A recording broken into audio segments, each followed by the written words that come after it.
doesn't know wrongly and pretends all his sins are washed away. 'Cause Abigail's dream was a knight in shining armor, strong arms at night to hold her, not a fierce and angry warrior. Abigail's dream was a husband true and faithful. He'd be loving, she'd be grateful. Keep his dinners on his table. A perfect peace seems so bitter, so sweet. Abigail's dream. Where's the hope and sacrifice? Jesus, come and shine your light. We need the truth to make it right.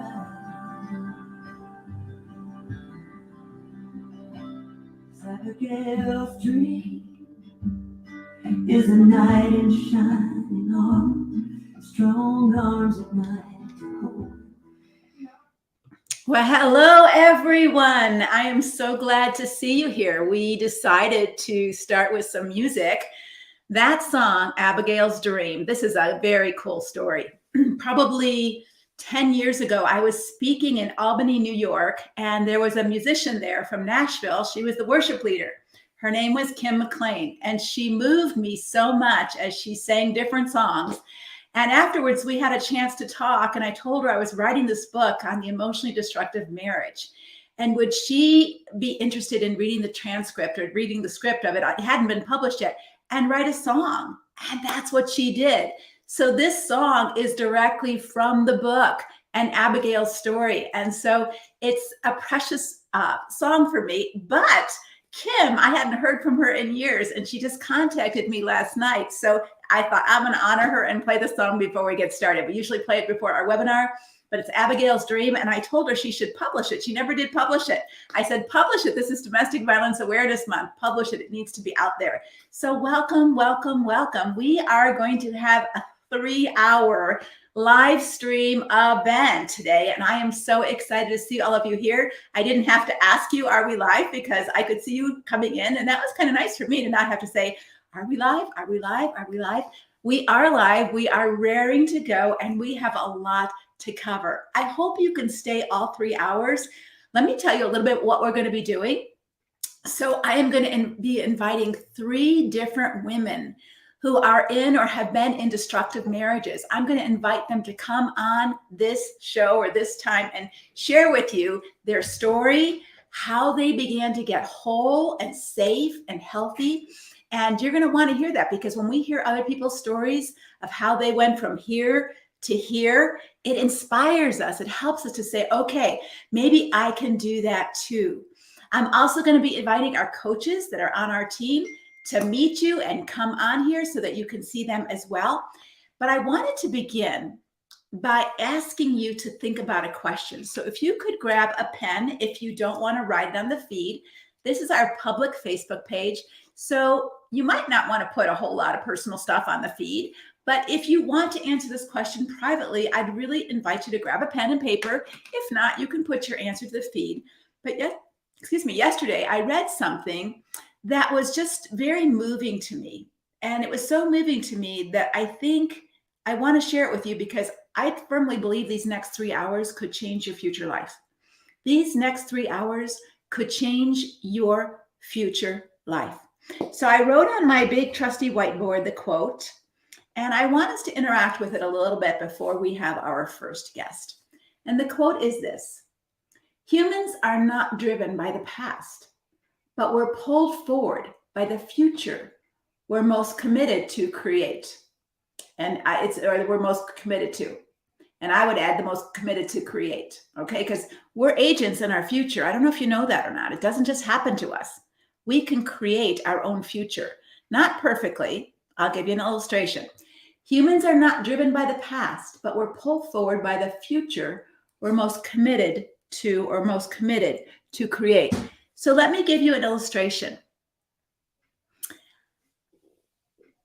If I tell myself inside and I've shared this story before, I can't do something. I can't write a book. Oh, I can't possibly tell the truth about what's really going on. I can't get a job. I don't have a college education. I don't have any skills. If we tell ourselves that, what future is going to be created for us by our own internal mindset, not necessarily external circumstances, but by our own internal mindset? We will create a future of scarcity, lack of possibility, because we can't. We're not qualified. We're not enough. We believe that. And so we never even explore those other options. But what if inside we said, I can? I'm qualified. I might not have the education, but I'm a great manager. I can manage people. I homeschooled 3 kids. I can, organize projects. I know all that. I can get a job. What might that future look like for you? So I'm going to hold the quote up again, and then I'm going to ask you a question. Here's the quote. Upside down, no. All right. Humans are not driven by the past, but we're pulled forward by the future we're most committed to. So the question, I want you to take a moment and reflect and put it in the chat if you feel like you want to, or just write it out for yourself. What kind of future are you committed to for yourself, for your kiddos, and for your future self? What kind of future are you committed to for you, for your kiddos if they're still at home, and for your future self? Take a moment and just write down some thoughts or jot them in the chat. What kind of future are you most committed to for yourself? Because when you put it down in writing, I'm committed to a future of safety. I'm committed to a future of joy. I'm committed to a future of safety and happiness and good, healthy relationships. What are you committed to a future to? Because I believe that if you're a Christian woman in destructive marriage or separating from one, you need to think about this. You might need some help in moving forward to a safe and relationally healthy future. So what kind of future are you committed to for yourself, your kiddos, and your future self? Thank you, Karen, for putting those in the chat. Yeah, it is profound, Sherry, isn't it? Susan says, I'm committed to being free, peaceful. When I say to myself, I want today to be peaceful. I want to live today at the end of the day and feel like I enriched people. I didn't deplete people. I'm just much more intentional about how I choose to live my day, right? And so when we think about the future, I want to be a healthy person. If that's the future I want to create, what might I do to make that more possible, right? I'm committed to a future of peace and stability, Laura says. This has actually been found on MRI scans of those with depression. There's a reduction in the reward circuits, particularly in anticipatory pleasure. In other words, they're not anticipating, or they have a lack of anticipation for rewards. Thank you, Abigail, for sharing that, because you're right. So our brain does amazing things when we have certain thoughts. And when we have depressive thoughts and negative thoughts, and I can't, and there's nothing here for me, and there's no future for me, and I don't have any choices, it really impacts the way we see our future and the possible steps that we might take. And we don't want that to happen to you. And so one of the reasons that we're doing this 3-hour live stream is for you to see women who created a new future, who saw the possibilities of, wait a minute, God isn't asking me to be a punching bag. God isn't asking me to be abused just to keep a destructive person going. That's not his plan. That's not his will for my husband or for me. But I have my own work to do. I have my own work to do. And so what is that work? Well, part of it, we start with, who is it that I want to be? And what kind of future do I want to create? When we think in that way, then we take action steps in alignment with those purposes, right? When we don't think in that way, we still get a future, but it's more of a default future. It's one we never thought about. It's one that happens to us instead of one that we create. We've talked about story a lot in this conversation that we've had over the last couple of years together, as I've been on Facebook a number of different times. And so I would challenge you, what kind of story is your life telling? And what kind of story would you like your life to tell in the future, tomorrow future, next month future, 3 months from now, 6 months from now, 12 months from now. So if you're a reader, and I don't know about you, but I am a reader. I read every day, and I read both fiction and nonfiction. I used to not read fiction, but I've come to really enjoy fiction. And what I love about story is that some of it is fixed. Like some of it's not changeable. Like you can't change your height. You can't change your family of origin. You can't change what happened to you. Those are fixed in the story, right? But how many of you have ever read a story where you thought, oh my gosh, this is an amazing story, where the character never did anything with his story? Never like, he just said, well, this happened to me, and I was abused as a kid, or I was in a crummy marriage, and that's all that happened. No, the stories that we come to love are people who had a vision for a different future. And they had the same bad characters or the same bad actors in their story, but those people didn't impact them the same way they used to. Not because the person changed, but because the main character changed in the story. Yesterday, I was at an event, and one of the ladies in the workshop said this. She said, this is her story. I worked for a terrible boss who was oppressive and mean and harsh. And I thought, oh my gosh, he's going to ruin all my confidence, and he's going to fire me, and I'm not going to be able to do this job. That was the story she was creating by what she was telling herself. And then she said to herself, wait a minute. Oh my gosh, I'm missing a wonderful opportunity. He is not my enemy. He is my greatest teacher. What? She said. Now listen to how her story changes and her future changes. He's going to teach me how to not let people get under my skin. He's going to teach me how to not let someone's snarky words undermine my confidence in myself as a coworker. He's going to teach me how not to react with snarky remarks right back. He's going to teach me how to love my enemy. He's going to teach me how to forgive my enemy. He's going to teach me how to overcome evil with good. What's that like? What's that story going to look like at the end of the day for her? They might not ever have a great relationship, but instead of her seeing him as, why is he doing this to me? She's now seeing him as, wow, he is teaching me how to build my muscles as a woman in order to hold my own with toxic people. What kind of future do you think she's going to have when she sees it differently? That's what we try to teach you in our membership of Conquer. And Conquer's doors are open. They've been open for about 10 days, and now they're going to shut at the end of today because we want to welcome all of our new members and get them going on developing these skills so that they can do just what this woman did and not just see their husband or their adversity as, why me, why this, why now, why God, I don't want to go through this. And when you see it that way, it's real. You can see it that way. I'm not discounting the reality of that, but it leaves you in a very stuck, hopeless place. Like, there's nothing I can do. I can't change him, and he's not going to change. And what do I do? And I'm just, no, it doesn't leave you in a stuck place if you shift your focus. He's my greatest teacher. I think of that verse often in 1 Peter where it says, God has given us everything we need for life and godliness. I wonder if he gives us some of these hard teachers so that we might become more godly. It pleases him to make us strong, it says in Ephesians 6:10. That we are to be clothed with strength and dignity, Proverbs says, so that we can smile at the future, unafraid. I wonder if some of the hardest people in our life, our teachers that God has put in our life, God has given you everything you need to develop life and godliness.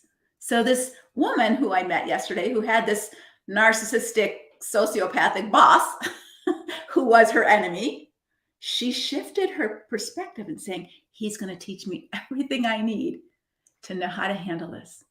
He's going to teach me everything I need to know how to not let him crush me and rob my confidence and destroy my spirit. And I'm going to be a really good student here. Do you see how that gives you power? Like, I have something to learn. I have something to do. My future doesn't have to look broken because of him. It can actually look better because of him, because he taught me. Many of you know my story of growing up in an abusive home. And we were talking about this yesterday with a group I was in, and we were sharing some stories of people who impacted our life. And as I was sharing the story, I was saying to the group, I don't remember any teacher in any of my elementary schools, from kindergarten, first grade, second grade, third grade, fourth grade, fifth grade, sixth grade, Mrs. Singer. I remember what she looks like. I remember what she sounded like. And I'll tell you why in a minute. And I don't remember my seventh or eighth grade teacher. I don't remember anything I learned in those classes. I'm sure I learned something. I didn't attend a lot of those classes because I skipped school quite a bit in seventh and eighth grade. But my sixth grade teacher, Mrs. Singer, I remember her. Not because she was nice to me. She was the harshest, hardest. She wasn't particular. She didn't pick on me, but she was a strict, no nonsense, gray hair in a bun, black shoes with bow ties teacher. And she was strict, and she made us do our work. She didn't play games. She took no nonsense. And I probably learned more from her that actually got me through high school and college than any of my other classes. You see, sometimes we run from hard. We think, why do I have to go through such hard things? This isn't fair. Why me? And again, that mindset can cripple you. Hard. Who goes to the gym and lifts styrofoam weights? You're not going to get strong if you lift styrofoam weights. Now, I'm not saying you can lift 25-pound weights all at once, but you can start with 3-pound weights, right? And then 5-pound weights, and then 7-pound weights as you get stronger. And so I would encourage you to stay the whole 3 hours. Tell yourself right now, don't be afraid of hard. Don't be uncomfortable with being uncomfortable. Learning is always uncomfortable, but God has you here right now to learn some new things. So I'm just going to read some of the comments here. It's still about you knowing yourself and setting your boundaries, taking care of yourself, being confident enough in yourself to care for you, get help for your child's needs. Yes, that's what it's about. It's about you taking responsibility for you and what you want your future to look like. Do you want your future to look like your present? If you're being physically abused, do you want next year or next month to look the same as this month? And if not, what do you have to change in order to create a different future? Well, you might have to get your brave on. You might have to reach out for help. You might have to get comfortable with uncomfortable feelings of sticking up for yourself or doing something legally or consulting with a lawyer, joining Conquer, whatever else you might need to do to get the support you need to take the next steps forward. Julie, thank you. That's a great perspective shift. I shift back and forth with that. It's a great challenge to take every thought captive and not have your spirit crushed. But it does make a difference standing up with integrity in truth to our bullies. So I love that you said that, because how you stand up for yourself makes a difference inside of you and inside of them. So I'll tell you the end of the story about this narcissistic sociopathic boss in a minute. But as you stand up for yourself, if you do it the way the world teaches, you abuse me, I'm going to abuse you. F you, F me. You know, all of that back and forth arguing, all of a sudden you look just as abusive as he does. You look just as destructive as he does. And what are your kiddos seeing? 2 unhealthy parents who don't know how to have a conversation.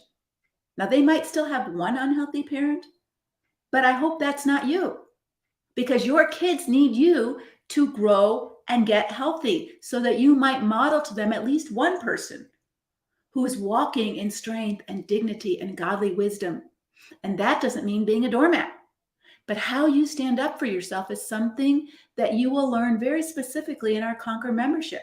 You will learn how to get safe, how to read what the Bible says in very different ways than what you've been taught, how to get clarity on how much God hates abuse. And he hates abuse more than he hates divorce.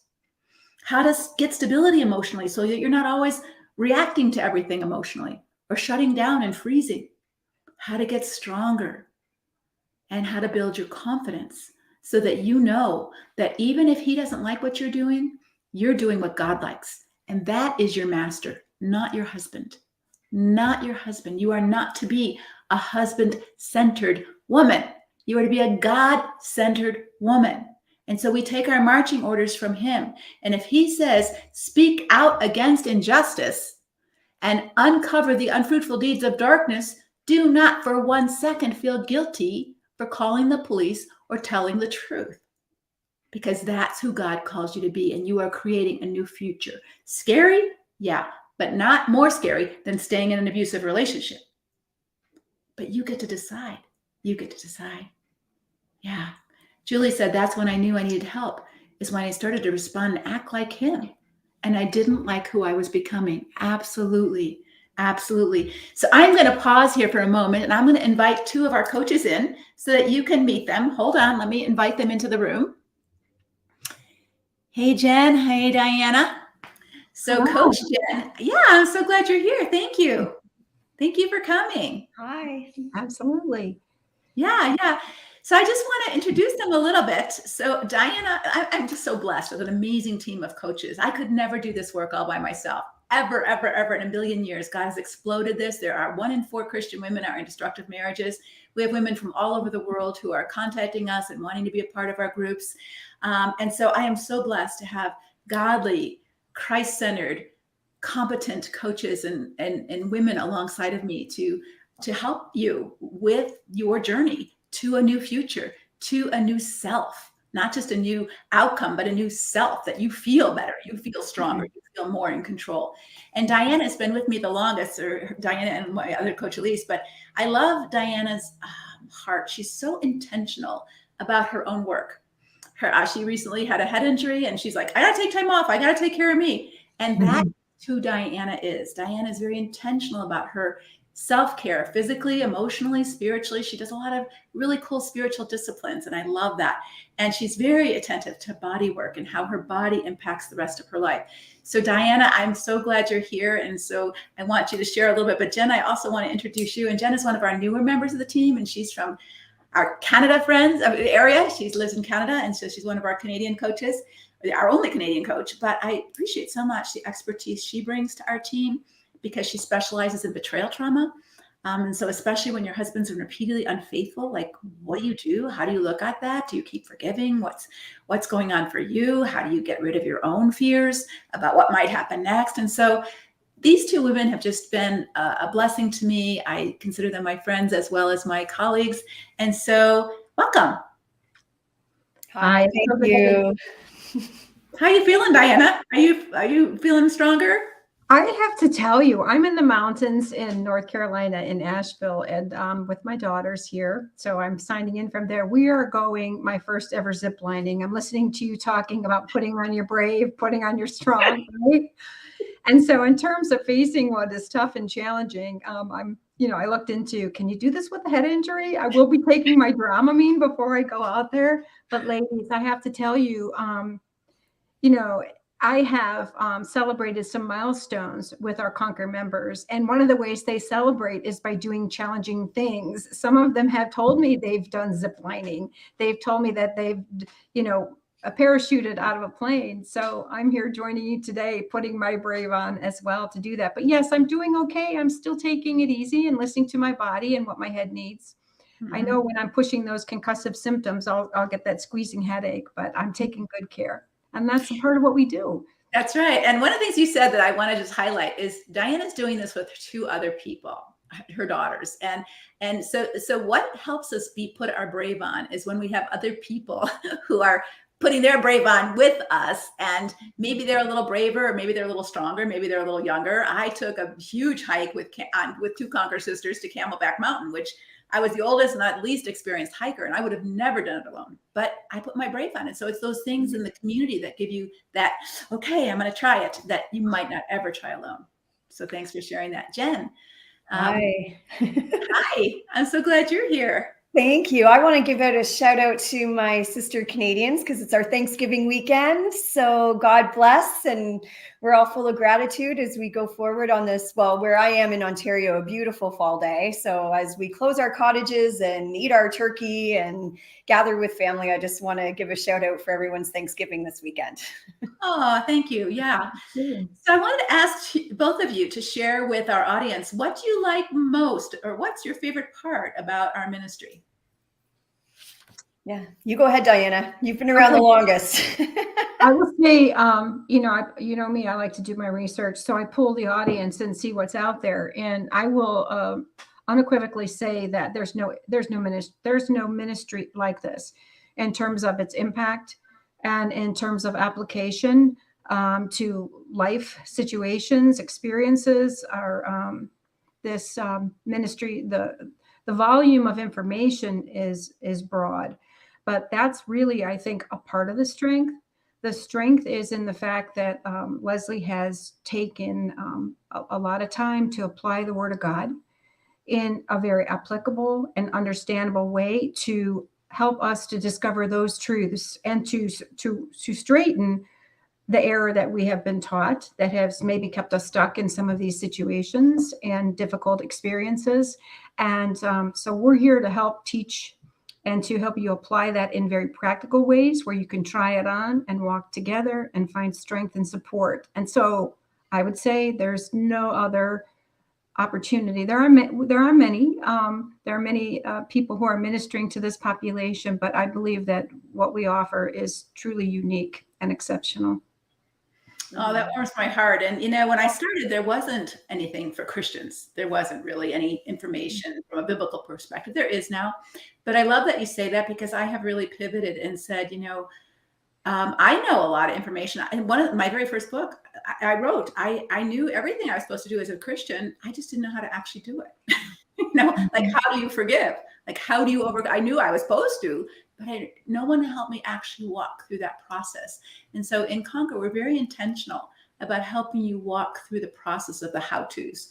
Like we just talked about our mind shift. How do we shift from that negative mindset to a more hopeful, truthful, God-centered? How do we take every thought captive to Christ? And actually, Diana's going to be doing some conversations about that at our Conquer conference in November. So we really are very intentional about practical application of where you want to go. Like ziplining, she can watch a video about it. She can, read a YouTube about it, but to actually do it is very different. So I want to report. Okay, well, email me or text me how it went. I will tell you, I'm not doing this alone. I just reached out to Jen this morning and asked her to pray for me to help me put my brave on. So that's a part of what we do. We support one another in prayer, in words, and in deeds. Yeah. Jen, as a newbie, what do you love most about this ministry? Oh my gosh, Leslie, I knew about your work before I joined the team, but I didn't know about your work when I encountered my own journey over a decade ago of finding out that I was the partner of a sex addict and all the trauma that comes along with that. Anyway, fast forward, I took my nursing expertise, became a coach, as you mentioned, to sort of help women specifically in that arena. And what I discovered very quickly was that there wasn't the Christian component behind this. There were some, as Diana said, not just with the breadth that we talk about here, but specific for that betrayal trauma. But gosh, Leslie, what I found as Christian women, I was being chastised. It was like, oh, you've got your God. How dare you have, that hope when, and it was all this stuff. So I even tried to carve out my own little ministry within a bigger population. And then that is not easy to do as one sole little woman trying to help others along this way. So having become a part of your team has given me that outlet as personally and professionally to become a part of a sisterhood with everyone here in Concord, let alone my fellow teammates, to do something greater. This is so huge. And as anyone that can relate to what I'm talking about, betrayal trauma, everything that Leslie talks about impacts that world. It doesn't matter what your story is that you bring into this Conquer journey, you need this. It applies to all of us in all of our situations. So that's what I love about this. It creates a safe environment for us to embrace the Lord on our healing journeys. The other part I'll say is this was always music to my ears, Leslie, in terms of a coaching idea. You talked about it so beautifully in our intro this morning around the fact that we want to create our futures. And that's very much what coaching is about. We like to honor how we got here, and we will do that. Leslie does that beautifully, but we're also kind of like, okay, you're here, now what? And the Conquer journey sets that stage for us, along with all the other brave sisters here to help us do it alone and together. I couldn't say enough about this. I mean, anyway, I'll stop there. Yeah, Diana, you've been with us before we had the Conquer journey, and now we have the Conquer journey. So explain a little bit what the Conquer journey is and why we felt it was important to stick it into our program. Well, we used to just be able to join, and then you would work your way through the Conquer library and the material. But what we found is it's really helpful to start with a group of women up together, because I think together we're strong. And so you're starting with a bunch of women who are all new to this material and this walk and this journey. And we take you through some steps of awakening, safety, clarity, stability, strengthening, and confidence. And I think, Leslie, before, I think it was a little difficult for people to just dive in. And we want to make sure that you find your footing and that you have all the basics for a firm and solid foundation so that you experience that growth and transformation. So we decided to do this live with you so that we can help you along, answer questions, and just make sure that you're getting that forward momentum that you desired when you joined. Yeah. Do you have a favorite step that you like? Clarity. I love that. I love clarity, don't you? Oh yeah. Actually, that's something I'm praying for individually, is that God would give me clarity in all areas of my life. And this head injury, you talk about difficult things. Like I first found myself answering, like, why is this happening to me? I was just doing so well, but it is a gift.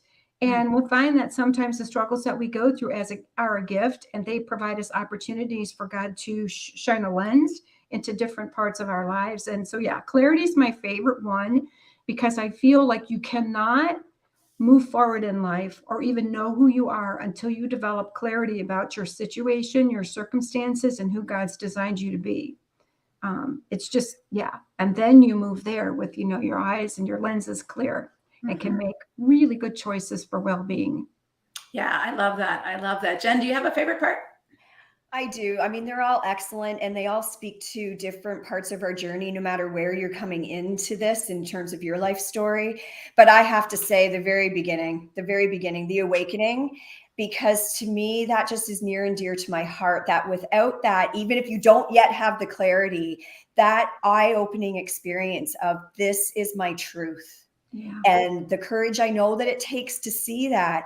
Listen, I consider myself a very intelligent woman. And when I reflect back, without regret, mind you, but when I reflect back on my own story and I think, I didn't have this journey. I didn't have a Leslie. I didn't have Coach Diana to really kind of open my eyes to really what it was. And if I had, I think I might have kind of caught on to things a little sooner than I did. And that's not because I'm not smart. I just didn't have the guidance put forth in front of me. So that, to me, that awakening is foundational, because once you, as they say, you can't unring that bell.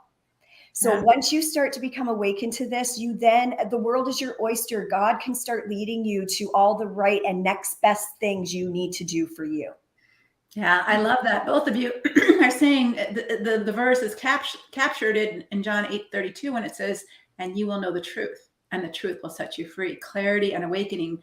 It's not pretty truth. It's ugly truth sometimes, both about your marriage and about your husband, but sometimes maybe about you too. Like, oh my gosh, how did I not see this? And how have I been so passive? And how have I enabled this to happen? I just wrote a blog about this week. And so I think, being able to hold that truth without falling apart is hard. And I think that's why the community of other sisters who are also holding that truth together can be so strong.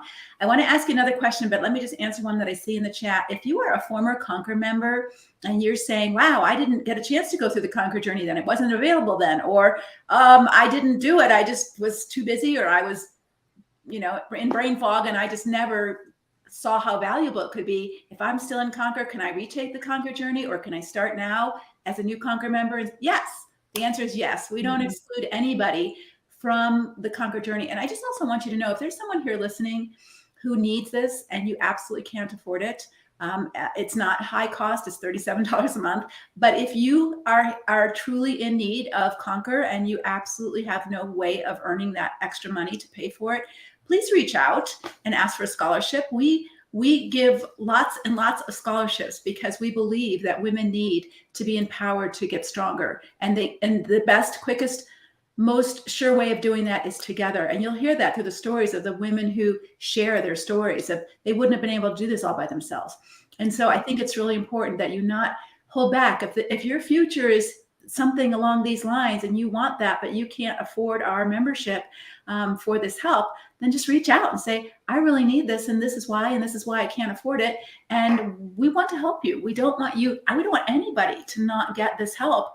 And please be, if you can afford it, if you can give up your Starbucks, or if you can give up something, that's on you. But if you truly can't, I mean, we've helped missionaries all over the world who couldn't afford it, pastors' wives who couldn't afford it, and we want to. And so if you're in that place, please, please reach out.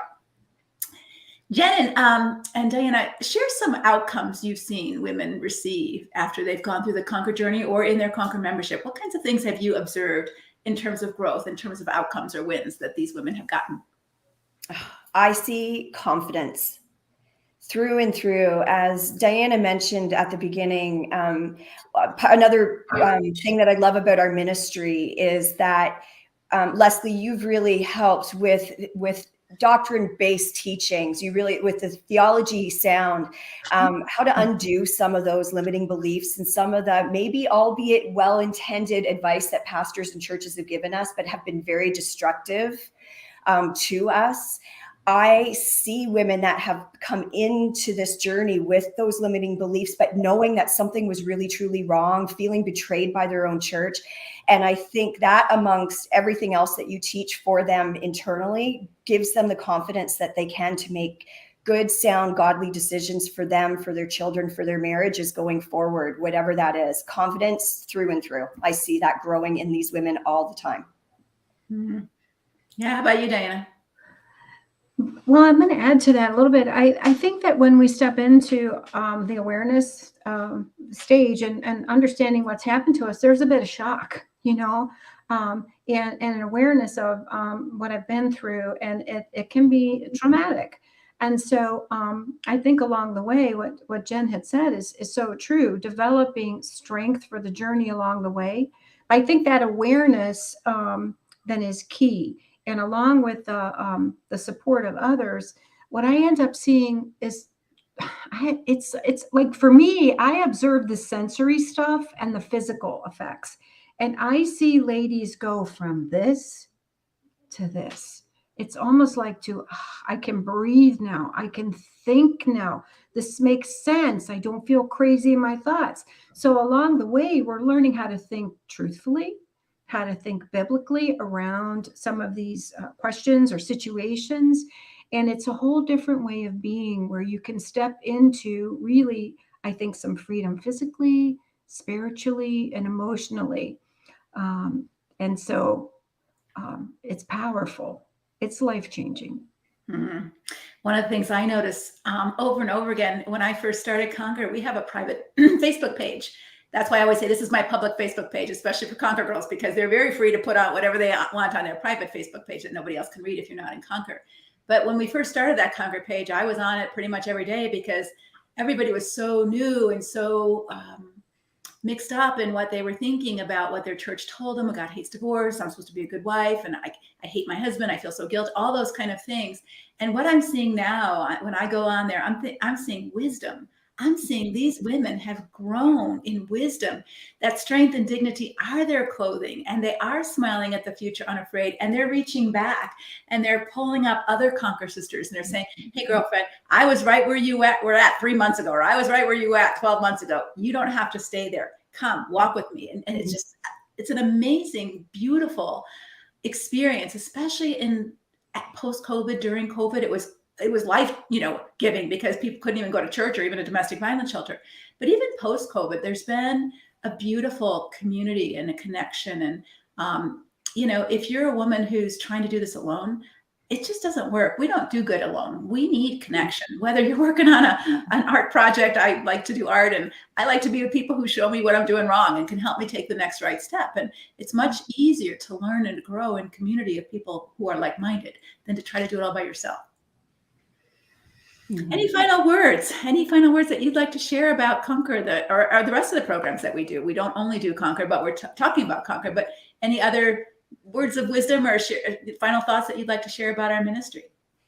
Well, we talk about it, maybe putting your brave on, doing what's hard, maybe facing some of these truths are hard. But the word that came to me when you asked for final words is fun.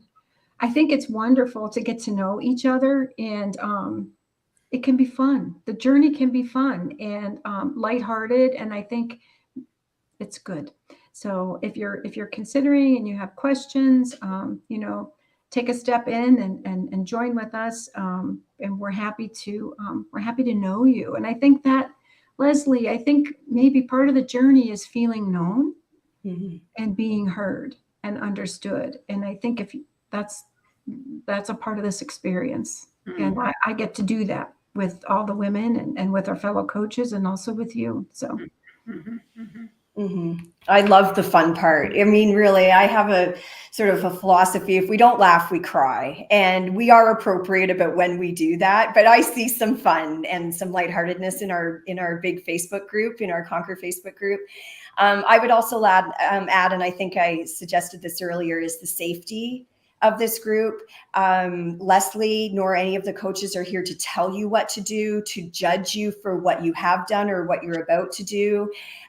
We have a strong admin team in the Conquer Facebook group, as well as behind the scenes, to make sure we maintain that safety on a whole bunch of levels, so that you are free to share what's going on with you, to ask for some guidance, to ask for different perspectives, and you will get them. And you don't have to accept them all, but it's done with love, kindness, compassion. And we all know that as much as we are here for similar reasons, our stories are also very unique, and we respect that. So I think safety is a big part of this group as well. And I want to welcome everyone that maybe has felt isolated or has been made to feel unsafe in other settings. Gosh, that's not us. We are fun and safe. Yeah. Well, thank you guys so much for being here with us and just letting our people who are watching get to know you a bit. You're treasures to me and to our team, and I so appreciate you. Have a great weekend. And Diana, I definitely want to hear from you. Okay. And I'm praying for it. I'm on text. I'm texting her like crazy today. Okay. Good. Sounds good. Thank you. Bye-bye. All right. Isn't it fun to meet new people and hear about the safety that we have in our community? One of our highest values in Conquer is confidentiality. And so we are vigilant about protecting your confidentiality, as well as protecting the people around you's confidentiality. So for example, if you were to put a text on the Facebook page about something your husband texted you about, and you weren't sure whether that was gaslighting and you just wanted some feedback, we'd ask you to black out his name so we don't see who he is. Or maybe your pastor sent you something. We'd ask you to black that out so that you're protecting their confidentiality as well as getting feedback in our group. But we do invite you to get feedback from the group, because we don't know everything. And we have coaches meeting where we get feedback from one another so that we can learn and grow. And that's such a wonderful thing, especially for women who have not had the opportunity to be seen, heard, or valued. Because if you're in a destructive marriage, you don't feel that at all, do you? You don't feel seen, heard, or valued. You feel like an object to use, not a person to love. We do not want you to have that experience in our group. We want you to know that we care about you. We care about your kids. We want to see you healthy. We care about your husband. And I have to tell you, in all the years of ministry, and I'm going to be really, really honest, I have never, ever, ever, I've been in ministry over 40 years in this work. I've never seen a man change by doing the things that Christian counselors and pastors typically tell them. Forgive again, give more grace. When he keeps doing it again and again, maybe one time he comes to his senses. I'm not saying that, but when someone's in a repetitive pattern of destructive patterns of sin, I have never seen them change that way. But I have had, and I don't see a lot of change, so don't put your hopes up. But I have seen men change when their wives have gotten strong enough in a godly way to say, I love you, but if this is the kind of person you want to be, I'm not doing this anymore. I can't do this. If you want to be a porn addict, or you want to be a screamer and yeller, an abuser, a demeanor, whatever, if you don't want to grow and get healthy, I'm not going to enable your immaturity anymore. You might not say it that way, but you say it in a loving way anymore, that just as you would say, hey, you've got a mole on your head and I think it's melanoma. You better get treatment. That's a loving thing to say, even though someone doesn't want to hear it, right? Of course, it's a loving thing to say, especially if you're close to someone and they're avoiding reality. And so we teach you how to do that. And I have had over the years a number of men, I would say at least 10, who have come up to me personally, whether it's at a conference, sometimes it was at a bookstore. He says, are you Leslie Burdick? I said, I don't know. It depends on who's asking, because I wasn't sure. Is this a man who's mad at me, who says I ruined his marriage? Or is this a man who's going to ask a question? And he said, I want to thank you, because my wife read your book and I saw her reading your book and I thought, what's she reading that book for? I'm not destructive. And so he got the book and he read it. He goes, oh my gosh, I'm destructive. And he said he went to get help. that as she got stronger, he realized, I want some of that too. I want to grow stronger. So you don't know the outcome of what's going to happen as you get stronger. But let me tell you this, I do know God's will for you. And it is that you get stronger. It is that you get healthy. It is that you become the woman of God that God designed you to become, even if your husband doesn't like it. That is God's will for you. That is God's will for your future. Now you have to decide whether you're going to walk in it and whether help to walk in it would be helpful for you. So now we're going to invite a new guest to our stage, and we're going to invite Karen. And Karen is from South Africa. Some of you I see are from Africa on the feed right now. So you're going to really enjoy hearing from Karen. Hi, welcome, Karen. Hi. Hello, Leslie. So good to be here. Yes, yes. I love your accent. I have a couple of friends from South Africa. I just love listening to them. It's just, it's a little bit like Australia, but not quite. Yeah. Yep, you're right. Yeah. So I love your haircut. It looks so cute. I wish I could Thank wear you. Thank you. So Karen, tell us a little bit about your journey, a little bit about your marriage and where you were when we first encountered you in Conquer and where you are now. Just tell a little bit of your story. You know, we got married and I was a very young Christian.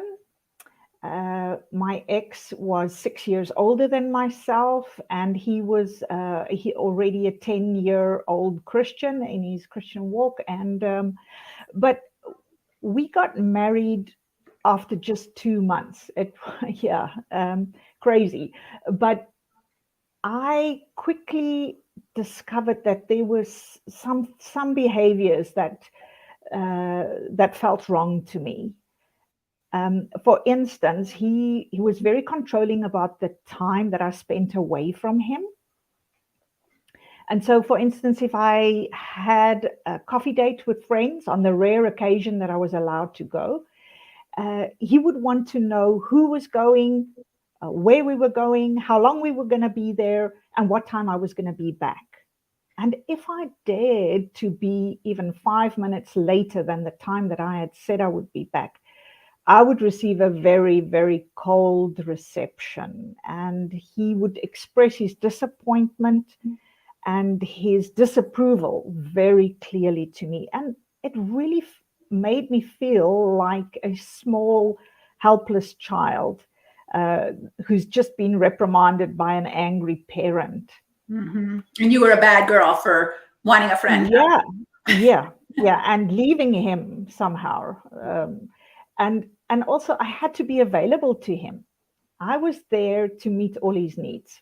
And so when he came back from work in the evenings, I had to be home, dinner on the table, house spotless. I was there to meet all his needs at every level. That was emotionally, mentally, as well as physically. And that meant daily sex, and sometimes even twice a day if he came home during lunch times. But I think the thing that really bothered me most was the fact that I was unable to really connect with him at an intimate level. We were unable to have a deep, meaningful conversation. He was always right. His opinions mattered most. And no matter what I brought to the table, it was just not even good enough. And if I dared to disagree or express a different opinion, he would immediately become very defensive or argumentative and gaslight me. And often this would go into crazy making talk, and I would lose train of thought and not being able to follow what's happening. And it made me feel crazy and stupid and incompetent and bewildered. And then his reaction to that would be to withdraw and give me the silent treatment. And he would act like I had just launched a very vicious personal attack on his character. He would be the victim. And that's the way he would act. And then I would feel bad and I would go and apologize. I mean, it was just crazy. And then I had to smooth things over and and make him feel better. You were in But ministry as well, right? You were in ministry in South Africa, right? Is that, do I yes, understand that right? So that's yes, even harder. I mean, the pressure there, huh? it was. It's like living in a fishbowl. And so there's a lot of things that were that I tried to hide. I didn't know what was happening, but I knew something was wrong. And the other thing is that it was a huge emotional pendulum. It wasn't all bad all the time. Mm-hmm. And so when it was good, it was very good. But when it was bad, it was very bad. And that emotional swing just kept me so uncertain, and it created a lot of anxiety and stress in me. It made me feel so unsafe.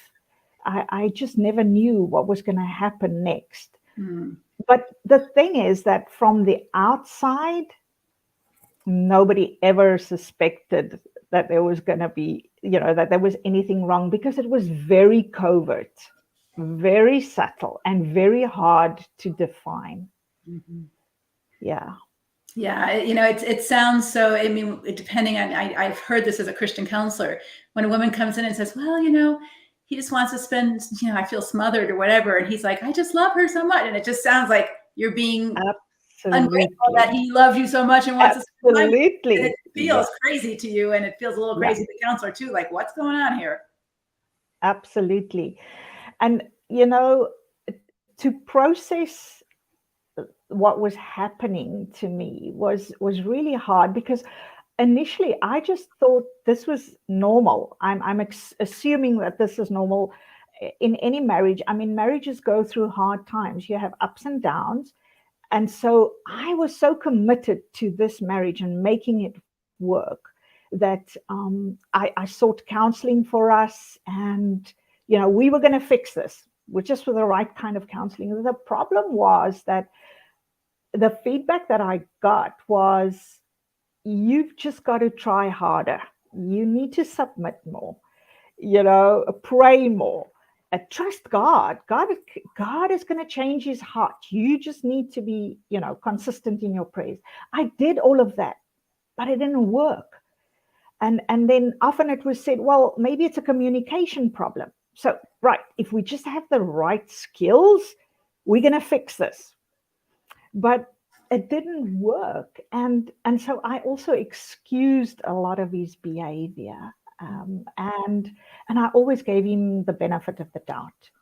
Even though I had all of these uncertainties and these mixed emotions inside of me, I knew something was wrong, but I didn't know what it was. And so I felt that I was responsible, and I was also held responsible for his emotional well-being and for setting the stage in our family, keeping the peace, making sure everything is just perfect and going well. Don't poke the bear at any cost. And so I hid my emotions and my feelings, and I just shut them down and shut them away. And I pretended that everything was okay and was well. And, today I realized that I was unwittingly actually enabling his behavior. Yeah, it's kind of sort of the church's teaching traditionally is, and I did it too for a while until I realized, wait a minute, Yeah. I think we're feeding the monster here, and just enabling this narcissistic selfishness and using you as an object for the life. Therefore, your job is to make me happy all of the time, and don't have your own life because you're not really a person. You're just an object, right? Exactly. What toll did this take on you? Because here you are trying to still manage everything and containing all this hurt and anger and confusion. How did it affect you? 14 years in the mission field, and I had a complete breakdown. I was totally burnt out on all levels, physically, mentally, emotionally. I felt like my soul was battered and bruised. I remember going into the shower, turning on the faucets just to let the water run so that I could cry without anybody hearing. I felt so alone, so confused. I was totally depleted. I felt like a failure. on all levels. And so I spent 3 months off the field with friends in South Africa, and I semi-recovered. And sadly, when I got back to Zambia, his behavior and his emotional and verbal attacks on me had actually increased. And our kids were now adults and out of the house. So now I was totally isolated, and we were already in an isolated area of ministry. So I'm now totally dependent on him. And I slipped into a deep, deep depression. It was a very, very dark time in my life. I remember just many days just pulling the covers over my head, not being able to even get up. And the thing is that the burnout gave him a legitimate reason to isolate me more, under the guise of that he was protecting me and was taking care of me. I actually had suicidal thoughts. It was only the idea or the knowing the devastation that it would cause my children and my grandchildren, and of course my close family and friends, that prevented me from pursuing that any further. And this continued for another 6 years. Yeah, it was a tough time. So in 2017, our time in Zambia finally came to an end, and we returned to South Africa. But it was only in the beginning of 2020 that a trusted friend spoke to me, and it was my awakening moment. I finally realized I was in an abusive marriage. It was a shock. It was a huge wake-up call. But I was also elated to finally have a word or description of what has been happening to me. So this launched me into searching the internet. I wanted to know all about narcissism and abuse, and there's a lot of stuff out there, but I felt that there was something lacking and that was the spiritual component. And I really wanted to know what the Word of God says about this. What does God say? I wanted to have that. And I stumbled across your website, Leslie, and I subscribed to your newsletter, started reading your blogs, and it was just a cry of my heart. I needed to get onto Conquer. And in October 2021, I was granted a scholarship, and I joined Conquer. Yeah. And so how have you been since then? What happened? Oh my goodness. Let me tell you, Conquer saved my life. It was a gift from God. Honestly, I don't have the words to adequately express my appreciation for this ministry. I had become so bitter, resentful, angry, because I was so focused on my ex's toxic behavior and his abuse that I got stuck. And finally, here I am part of Conquer, and Conquer gave me the biblical understanding of abuse. It equipped me with tools to maintain my integrity as a godly woman whilst refusing to be abused any further. I learned so much. Oh my goodness. I found my voice. I learned to take up my designated space as a godly woman. And I love that phrase. I got my space. I'm here for a reason. Yeah. Absolutely. I learned about choices and healthy boundaries and how to stay in core. And oh my goodness, just so much. And just 2 weeks after joining Conquer, I was flying. I mean, I was a different person already. Now, I'll tell you this, I'm still on the journey. I've made great strides forward. It's a painful and a journey of grief. But here's the thing: I know that I have the support of the Conquer group. I mean, that Facebook group, oh my goodness. And I have the resources from Conquer to help me to continue to grow and to heal. You know, being part of the safe private Facebook group is just a gift, because when you're surrounded by women who are actually traveling on the same road as you are, it's tremendously validating to know that you're not alone. And for me personally, that was a huge launch into my healing process. And Go if ahead. you want to ask me another question, I'd No, like you're to doing great. I'm just sitting back and enjoying it. And the feed is everybody's enjoying you. So go, Karen. I'm not going to interrupt you. So I initially thought that I would stay well, but it became clear to me as I was growing and healing that this was not going to be sustainable for me in my situation. And so I started exploring the possibility of leaving well. And again, you see, Conquer equips you and advises, and they're just there to support you. So I started getting all of our personal documents into place. I looked at all our finances. I was doing a fact finding, and I got everything together, put it in a folder. I had been squirreling away some money so that I could go and see a lawyer, and I made an appointment with her. And I laid all my cards on the table, and I said, "What do I do?" She said, "You get out as soon as you can, girl." And I was ready by that time.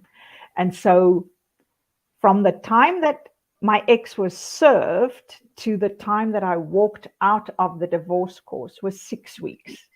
Wow. It was an uncontested divorce.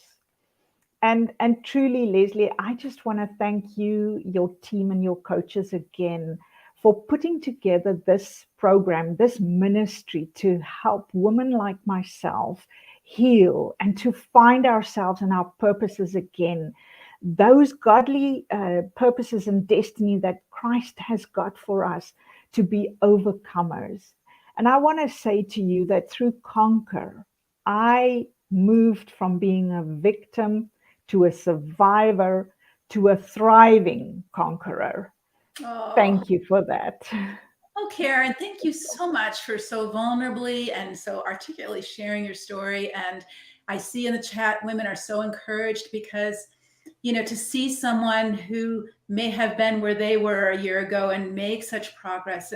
And you know, I can't thank you enough for being willing to share your story and being on here. And I know the women are grateful too. They're saying it's making me cry. It's so beautiful. I feel like she did. And so I identify so much with her. What an honor to hear your story. And so I just want to thank you so much for being here with us. And Karen and I talked privately, and I said, Karen, I'd love to come to South Africa and do a little Conquer conference there. Yes. So yes. that happen. Okay.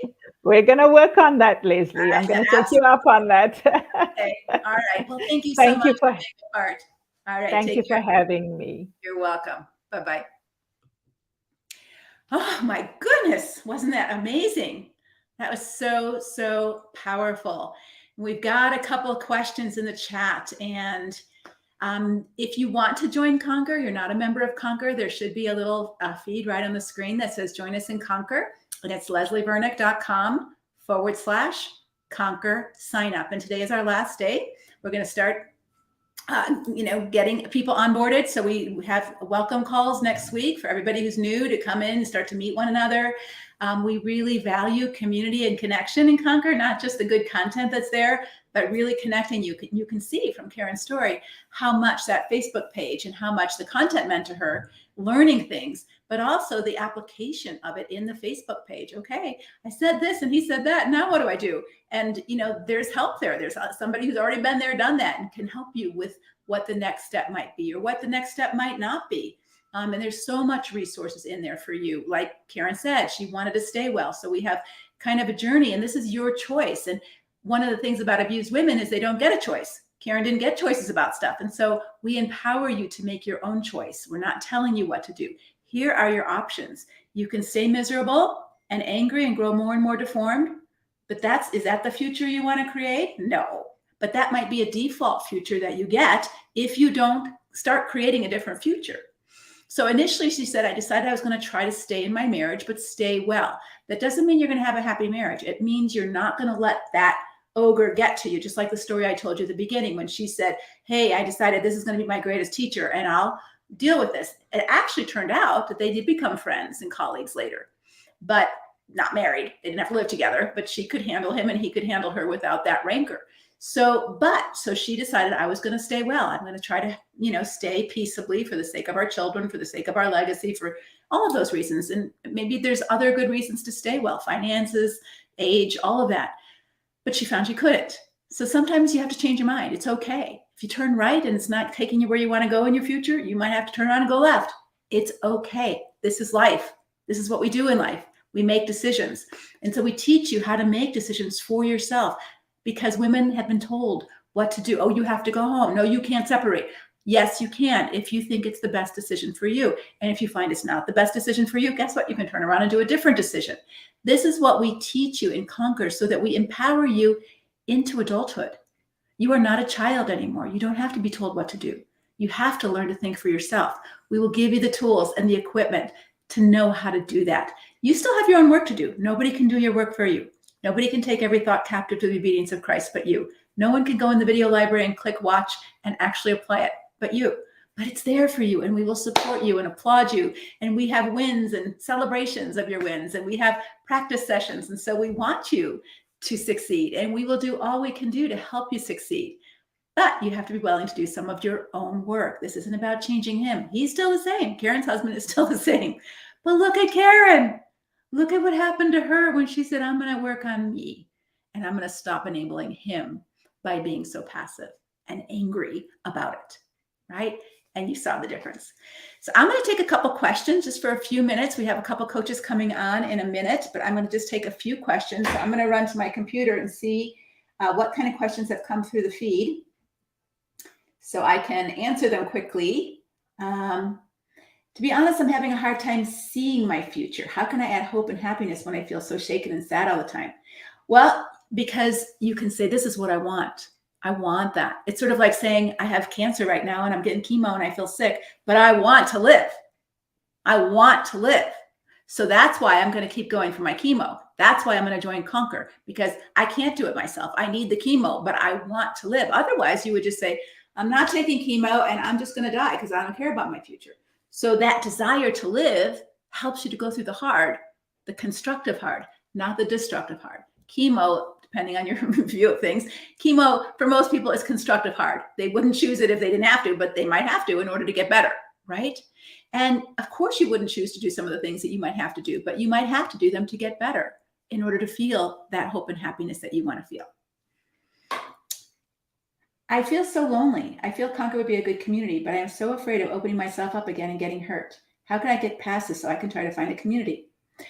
Well, the truth is you probably will get hurt again because all of us get hurt in relationships, all right? So what we want to differentiate is the difference between hurt and harm, all right? Hurt and harm.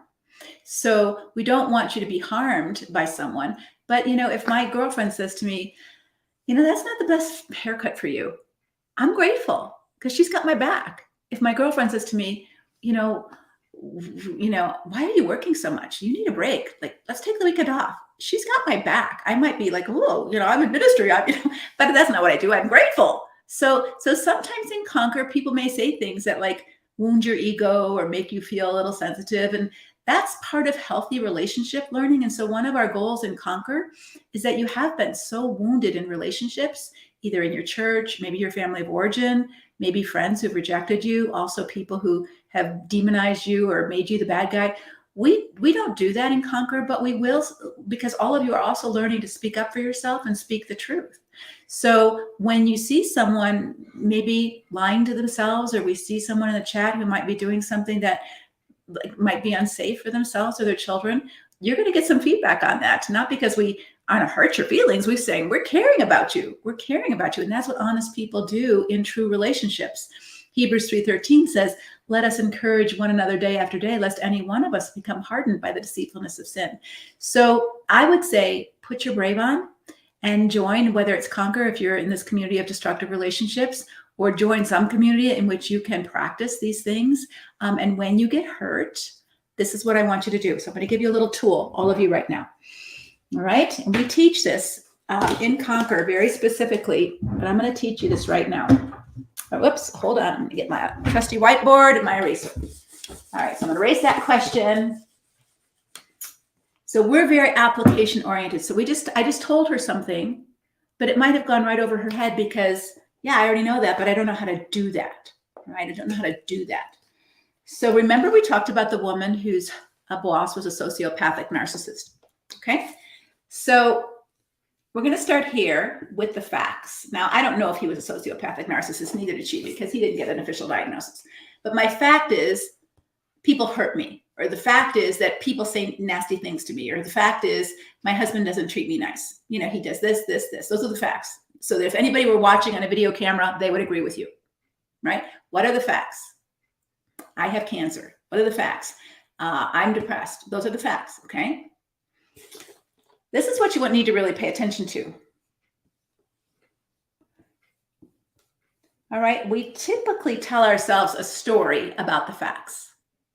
So when we go back to our first illustration, the woman who's boss, oh my gosh, he's going to rob me of my confidence. He's going to ruin my life. He's going to make it hard for me to succeed in business. He's going to do this to me. He's going to do that to me. I can't handle him. I don't know what to do with him. He's overpowering me. I'm going to feel horrible. I'm going to make a mistake. That's the story that she was telling herself about this. When she changed her story, oh my gosh, he's going to be my best teacher. It changed the outcome. It changed the outcome. So I'm going to put this in the situation for you. The fact is, someone told me something that I didn't like and hurt my feelings. All right. Somebody told me something and I felt a ping of shame, or I felt a ping of resentment, or I felt a ping of anger. You know, it's not like someone clobbered you over the head and harmed you, but they did something that just hurt your feelings. Okay. Maybe that's the fact. All right. What story are you going to tell yourself about that? Oh, that means they don't like me. Oh, that means they don't care about me. Oh, that means they're trying to hurt me. Oh, that means that, I shouldn't be friends with them. You don't know that. You're telling yourself a story about that. Maybe that means you should pay attention. And maybe they're trying to be a teacher for you. Okay. And so be careful of the story. Like, I have cancer. Oh, that means I'm going to die. Oh, that means I'm never going to see my children grow up. Oh, that means I'm going to never get to see my kid's wedding. That means I'm never going to have grandma. That means God doesn't care about me. That doesn't mean any of that. But if that's the story you're telling yourself, guess how you're going to feel?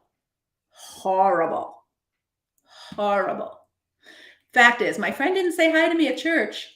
Oh my gosh, she doesn't like me anymore. I must have done something to upset her. What's wrong with me? Why don't I keep my friends? Nobody likes me. You're going to have a pretty miserable day if that's the story you tell yourself about your friend not saying hi to you in church. It might be that she just didn't see you, right? So we teach all of this to you in Conquer so that you can begin to say, wow, what's the facts that just happened here? And am I telling myself a story that's making me feel bad? And I would just say that would be something that you might need to learn in order to grow. And so Conquer might be a place for you to grow so that even when you are hurt by something, maybe you're hurt not because of the facts of what they did. You're hurt because of the story you're telling yourself about what they did. They don't care about me. They think I'm stupid. They may not think that at all. They may be trying to help you, right? So if they give you feedback, it's not because they don't like you or because they think you're stupid or because they think you're unspiritual. It's just that they're giving you some feedback that might be helpful to you. And then maybe it wouldn't hurt if you didn't think they were trying to hurt you, right? So that's what I want you to kind of work on. And these are the kind of things that we do in real time in our Conquer calls, in our Conquer library, in our Conquer Facebook page, every place we're trying to say, okay, how can we put this into real life today in our life so that we are learning, not just up here. How many of you know you're supposed to take every thought captive to the obedience of Christ? Well, that's one way to do it.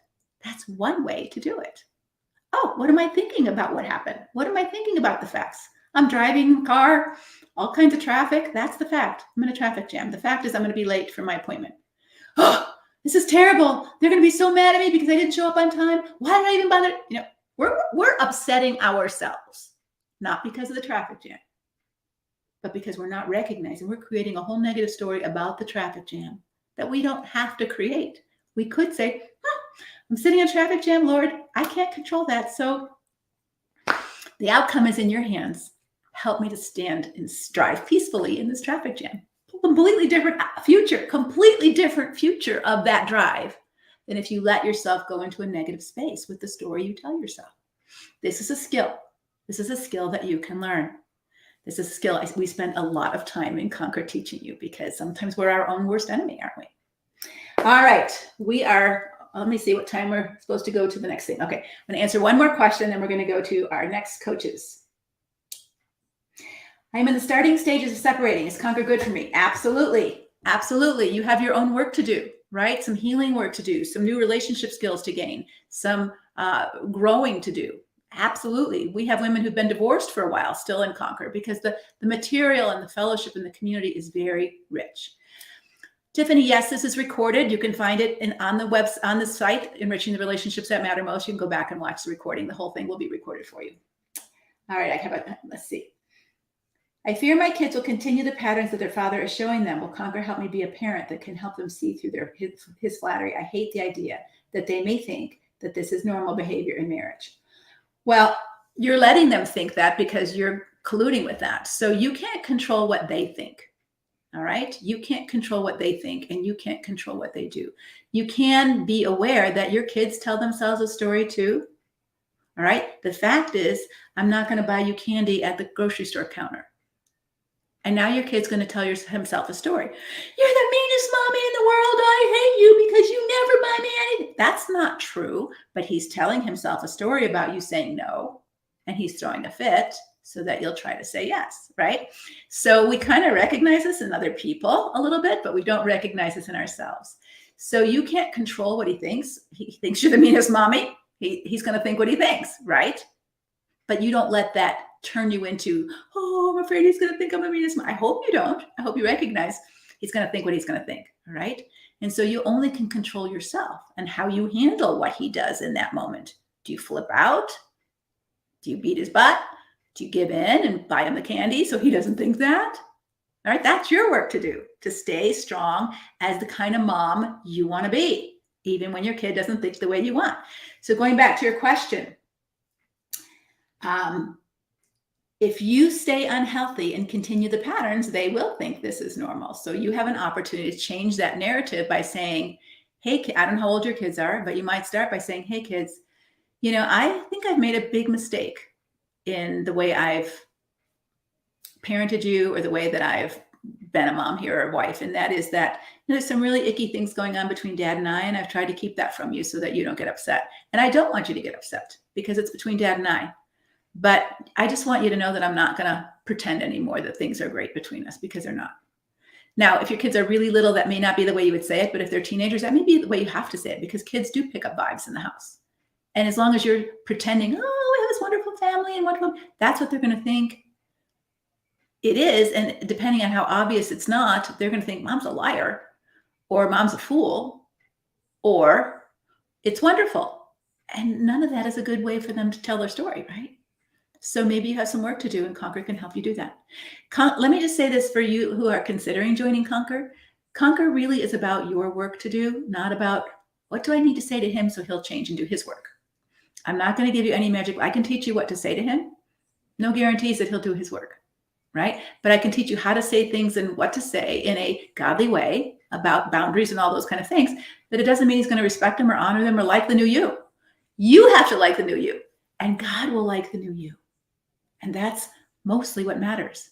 You can't right now be concerned about over-functioning to keep your marriage together at your own detriment, or that just enables his dysfunction, your dysfunction, and your children to see a dysfunctional family. Is that what you want? No. Okay. All right. That's going to end now. I'm going to move to our next coaches. So we have 2 more coaches coming on, and I want you to meet them. Coach Elise. Hey, Elise. Hey, how are you? Hi, and Coach Susan. We have 5 total coaches Hello. on our team, so our last one will come later. But I just love introducing my coaches, because Elise has been someone who I've known for a long time. And one of the things I appreciate most about Elise she's got such a tender heart. She's a very sensitive person. She has a great commitment to learning. She's a learner, and she's very diligent about absorbing our materials and reviewing our materials and growing. And she just loves you guys. She just loves our Conquer Women and all of the people who come across her path as a coach in our groups. And it's just obvious. And so I love that about you, Lise. And so I just wanted you to know that. And Susan is one of our newer coaches like Jen. And I so appreciate Susan's thoughtfulness. She has such deep wisdom and thoughtfulness. And I'm getting to know her in that way. And I think she's starting to take over some of the blogs. So she's going to be writing some of our blog answers. So if you want Susan to specifically answer a question, just submit it to our blog and she can take that and answer it. She's especially gifted at pausing and noticing what's going on inside. And she really helps our Conquer Women know how to do that. How do I pay attention to what emotion is coming up for me before it's vomited out of my mouth? How do I slow down and pay attention and catch myself earlier than later? And that's a great skill to have, just like you want to know before you go to the bathroom in your pants that you got to go. So that you go take care of yourself before you make a mess of yourself, right? And so Susan teaches us that on the emotional level. So welcome, and I'm so glad you're here. Thank you. Tell me, at least why don't you start? What do you love most about working with our ministry and our women? Yeah. Well, I'd have several things to say, but let me kind of pause and say Karen did the most outstanding job of representing the depth and breadth of Conquer. She really did a wonderful job, and I really appreciate all her comments. And it's really, I think some of my comments are going to follow hers as well. Is that I love that the ministry really has a very strong biblical foundation and a very strong biblical understanding of abuse, and that there's a passion for the women who are really under the weight of destructive relationships, especially women who are in the church and who are really trying their hardest to be godly women, to obedient to Christ and to his word, and have fallen. I think there's been a misapplication of scripture for so many years, and it's really allowed a lot of abuse. And so I've been being part of the ministry is also saying I'm a part of a revolution, which I think is really incredible, that we really are. We're going, no, this is our seat on the bus. We're not moving. I am here. I'm not just woman, but I take up space, like Karen said. I'm gonna take up space, and I don't necessarily have to be loud and proud, but I'm gonna say no. That is abusive, and that's not right. And I think that's I think that you have been since the Rosa Parks of really beginning to expose that to the church in such a beautiful way. And I am thrilled to be a part of that revolution, and just passionate for women again who are under just the suppression, of abuse and destructive relationships. And that's why I'm here. Oh, I love that, Elise. I love just that you said, it's time for women to say, I deserve to be on the bus too. And I think for so long, just like Karen so skillfully and wonderfully said, I was just an object. I was a wife. Right. I was to meet all of his needs. I was to do everything he wanted. I was to be his comforter, his cheerleader, his financial manager, his, his bed partner, his maid, his mother. And I wasn't allowed to have a life of my own. And that is often, they wouldn't say it as boldly as that, but what's your role? What's your role? That's been the whole mindset of marriage. What's your role? Well, you're more than a role. You're a person. And if we don't get that, just like what's your role? A slave? They're not just a slave, they're a person. Right. And I think there is this issue in the church where there has been an oppressive mindset from the top down. And that probably will never change. That's just a cultural, sinful thing. The Bible talks about it all over the place, that God hates oppression, whether it's against women or people of color or people who are poorer.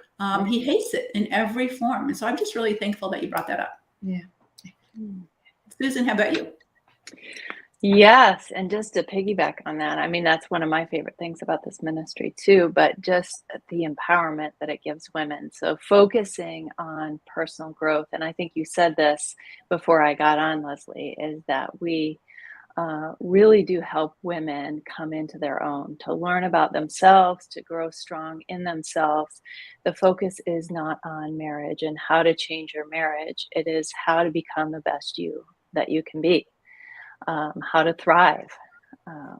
So it's not just for destructive marriages, right? All kinds of destructive relationships, but it helps across the board in all relationships. All the tools that are taught are helpful in every kind of relationship and becoming a strong person.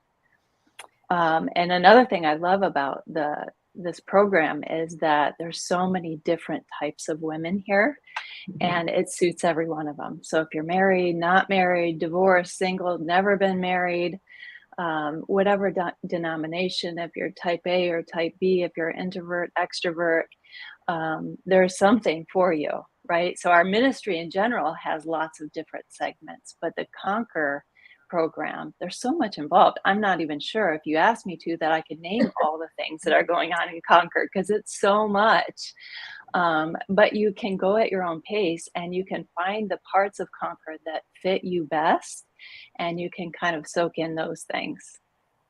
I love that you said that, Susan, because I think sometimes we can get overwhelmed. Like, so, you see some paintings back there, and I'm taking this art class, and I'm in an art membership, sort of like Conquer, and they've got so much going on. I don't have time to do it all. I don't have time to listen to their podcast and, be on the Facebook, or they have a Mighty Networks net. I don't know how to get on Mighty Networks. That part of it, I don't know how to do this. All I know how to do is open my art class, take my paint brush and paint my painting. And for me, that's good enough right now. Maybe if I had more time. So this is really beautiful about Conquer, because you can just go and not be on the Facebook group and just watch the videos and learn on your own, and go to the Zoom calls and go to the application and go to Zoom calls and get your questions answered, those kind of things, if that's all you want to do. Or if you want to be more robust, you can also be a part of the Facebook group and watch the videos, or you don't want to watch the videos, you just want to be a part of the Facebook. I mean, you get to choose. And that's part of where, we want to empower you to not give yourself a guilt trip if you can't do everything perfectly. Who can? So pick what you need the most and start there. We encourage everyone to start with the Conquer journey, because that will get you oriented. That will give you familiarity with the membership site, how to watch the videos, what's the basics that you need to know. And then you decide where you want to go from there. Mm-hmm. What would you think is, for you, as you've been walking women through the Conquer journey, which is our first 8 weeks, the kind of a quick start into the program, what would you say is your favorite step, Susan? My favorite step? Gosh, they're all so important, but probably the one that I like the most is the R step, being responsible for yourself and respectful towards others. That's something that I work on every day, even now, right? I am no longer in a destructive relationship, and I'm every day working on being responsible for myself and being respectful towards others. Mm-hmm. How about you, Lise? I love the Conquer journey. I think it's so awesome. And so yeah, like Susan, it's really hard for me to kind of like which one, because each one of them are so important. We have to start with an aha, like, oh, this is what's going on. And if you don't have that awareness there, you can't change anything without some awareness, right? And so that aha is just really this just awareness, this awakening place where I actually am, the blinders are coming off. And so I love that step so much. I love clarity. I love stability. Like, the clarity is just that further and further aha, just that really kind of the rose opening up, or the flower, blooming, just really gaining some clarity, which really, then fosters the stability. Now, I'm not floundering around anymore. And then, just then the confidence like that we see is just incredible. So which one? I always love to think that we're kind of grounding you and starting you and kind of pointing you north, and a little bit of a North Star. You've come, it's your work. You've had the aha moment, but just stepping into the journey. Every one of them are going to be really special. That's a promise. Yeah, and I love that each one is so important. And so as you go through the tasting of each one, in our initial journey, you can kind of decide as a Conquer member, wow, for me, it's overwhelming, but for me right now, safety is important. Like, I need to get my financials in order. I need to figure out what I'm doing. He's hit me in the past. I need to know how to, deal with that. All of that might be your most important thing. And the rest of the stuff you just have to ignore until you feel safer, whether in the house or out of the house, if you have a safety plan. And we really work you through that so that that's an important step for you. Or maybe you're going to go through safety and say, maybe that's not as important right now, but maybe you feel like you're losing your mind, and clarity is really important because all of your biblical teachers have told you that I am just a divorce advocate and, you're not following God if you join Conquer and all of that kind of stuff. Right. And you need to get your own head clear and think for yourself what God says. So that's the pick and choose of what we do in the Conquer journey. Yeah. Can I say something else? Sure. I'm so glad that, we can't begin this journey without the aha moment, but that you really foundationally started with safety. I think as we mature, we really begin to see how important safety is. And it's so important in every area of your life. And I think that that's what's so sweet about even step one is that there's women that are not going to be financially stretched or burdened or, not in a safe position. So, but we address that. There are many women, I've had several clients that their, spouses empty bank accounts and they were, they didn't know what to do. And so really walking through, we can't move to the next step when we're not safe. Well, we can't be in any healthy relationship of any type. Like we can't drive on the car when people are being reckless, right? On the highway, everyone has to participate in safety. And so that foundation of that first step of safety is so critical. And it's been so well planned and thought out every step. So know that as we go through the Conquer journey, when we stopped and did that, that was such an important piece for everyone. And starting with safety was so beautiful. So that was it. Sorry, one more plug for safety. Mm-hmm. Yeah, and I realized I mentioned the R step, which is part of one of the steps, right? I got that as part of the strengthening step, right? Yeah. Yes. And so some of you may have been confused what I was talking about. Yes, it's part of the strength. So the core strength, right? CORE. So I have a favorite in each part of the steps. That's a favorite of mine. But I will be teaching on the live teaching on the developing strength in that step in the Conquer. If you are to join that, we go through each step individually with the women, the new women coming in. And so you'll hear more about that in that teaching. Mm-hmm. Yeah. And I think this is really, I love that you brought up the safety, Elise, because, we have been misled that safety isn't important or that we should just trust God for our safety. Right. And so even in Christian counseling, when a woman is in physical danger, she's been told, well, if you're in heaven, that might be better than, divorce. So don't worry about it kind of thing. And we really rebuff that teaching biblically. We use very clear scriptures in that module to tell you that God cares about your safety, all components of your safety, and God cares about your children's safety. And he's not asking you to be passive about that. He's asking you to care about your safety. In the Old Testament, it says the prudent see danger and take refuge. We do not want to hear about any of you in the news. And every day we read a story about a woman being murdered. And that's never happened in our watch because we help women be alert to safety. And so this is a very important part of our program. And most women are not in that kind of danger who join, but a few have been. And so we just want to help you know that God cares about your safety. And if you're in that place, please invite yourself to join Conquer. Take that invitation. I said we had scholarships. We do have scholarships if you can't afford it. And if you don't want to join Conquer, I'm going to give you a phone number. It's 1-800-799-SAFE. It's the domestic violence hotline, and they can walk you through a safety plan. Because if you're in danger right now, that is your first step. There is no way you can take any other growth steps while you're afraid. So you need to take that first step. What are some of the progress that you've seen our members? We saw it so vividly in Karen's story, but what are some of the things that you've seen, some of the outcomes, some of the wins, even the little small steps that have, maybe not my whole life has changed, but you're just like, oh my gosh, I was able to do this. What are some of the things that you've noticed? Yeah, really did. She did such a beautiful job.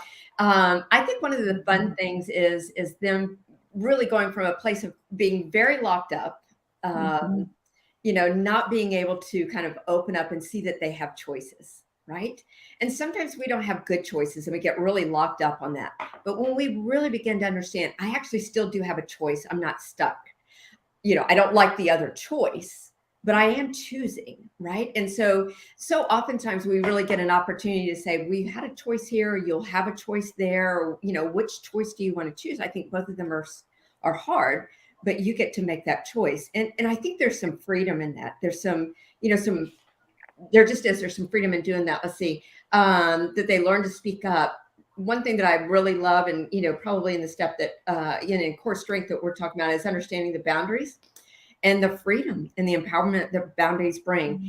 And so oftentimes, if you haven't really been through kind of a structured boundaries or something, it really feels like you're wanting to put boundaries on someone else, like getting them to stop, for goodness sakes, right? And that understanding of like, oh, I can't stop them. I've been trying all this time, trying to use my boundaries, right? And the aha of when they realize how they have boundaries, and that's a part of self-stewardship. Mm-hmm. Right. Mm-hmm. And that they can, they begin to feel more empowered, because they're trying to put, boundaries on someone else, and they're just stepping right over them, right? Because you can't put boundaries on someone else. And so, some of those aha moments of being in Conquer are just really, just really fun to watch and see the empowerment come from them. Yeah. Go on. Right. Yeah. Well, right. That's it. Yeah, absolutely. How about for you, Susan? Any kind of aha moments where clients that you've, or coaching clients that you've like really seen made a difference in being in Conquer? Yeah, it is that big aha that, we tend to expend a lot of energy and effort trying to control things outside of ourselves that we actually don't have any control over, right? Like Elisa's talking about boundaries. And when we do that, we give up all the things that we could be controlling within ourselves, right? And so to have that aha moment and that shift of, I do have lots of choices that I could be making here. I do have a lot of control over the things that I could be doing in my life. I do have agency. I can make myself safe. I can trust myself to show up when I need myself to show up. There's those aha moments that come, and you just see the light and the energy come back in women's faces. We saw Karen. She just is bubbling with life and light. And for some women, it's for the first time that they're discovering themselves and really owning life and figuring out who God made them to be. And it's such a beautiful thing to see them put that on. And I think Karen used the terminology thriving, conquering, right? She's just thriving, and you see that. Mm-hmm. Yeah, and you can see that, as new women come into Conquer, it's so neat to see, because, they're like this wilted flower that's, like all bent over, and, we're watering them and they're watering each other, and we can see like, oh, I didn't know I was a daisy. I didn't know I was a daisy. I kept trying to be a tulip because that's what my husband wanted me to be. And of course it didn't feel like me, right? And so really learning to come into the person that God made you to be and stop trying to be who everybody else tells you to be is quite free. Quite free. Yeah. Any other things that you want to share with our audience before we go? I'm excited about this community, how it's growing and changing. And Leslie, you're always working on yourself too. I see you always striving, and things are just always improving and growing, even in this ministry and Conquer, and getting better and more fun and more vibrant. And I love the energy that's here. So I would love to see more women join us in this space. I agree as well. I think they cast a real vision for their life, in this level of support for them. They really do. And it's a beautiful thing to see the shift and to be able to be a part of that. And if it weren't for Conquer, certainly I would miss out on really God's work and what he's doing in such a beautiful way. I love it. I love to watch it, and really and truly to God be the glory for it. Thank you so much. I really appreciate that. Well, I'll let you get on with your day. I know you've got some stuff going on, and so I appreciate you coming on for a little bit and sharing with us. Thanks so much. Yeah, bye-bye. Thank you. Bye-bye.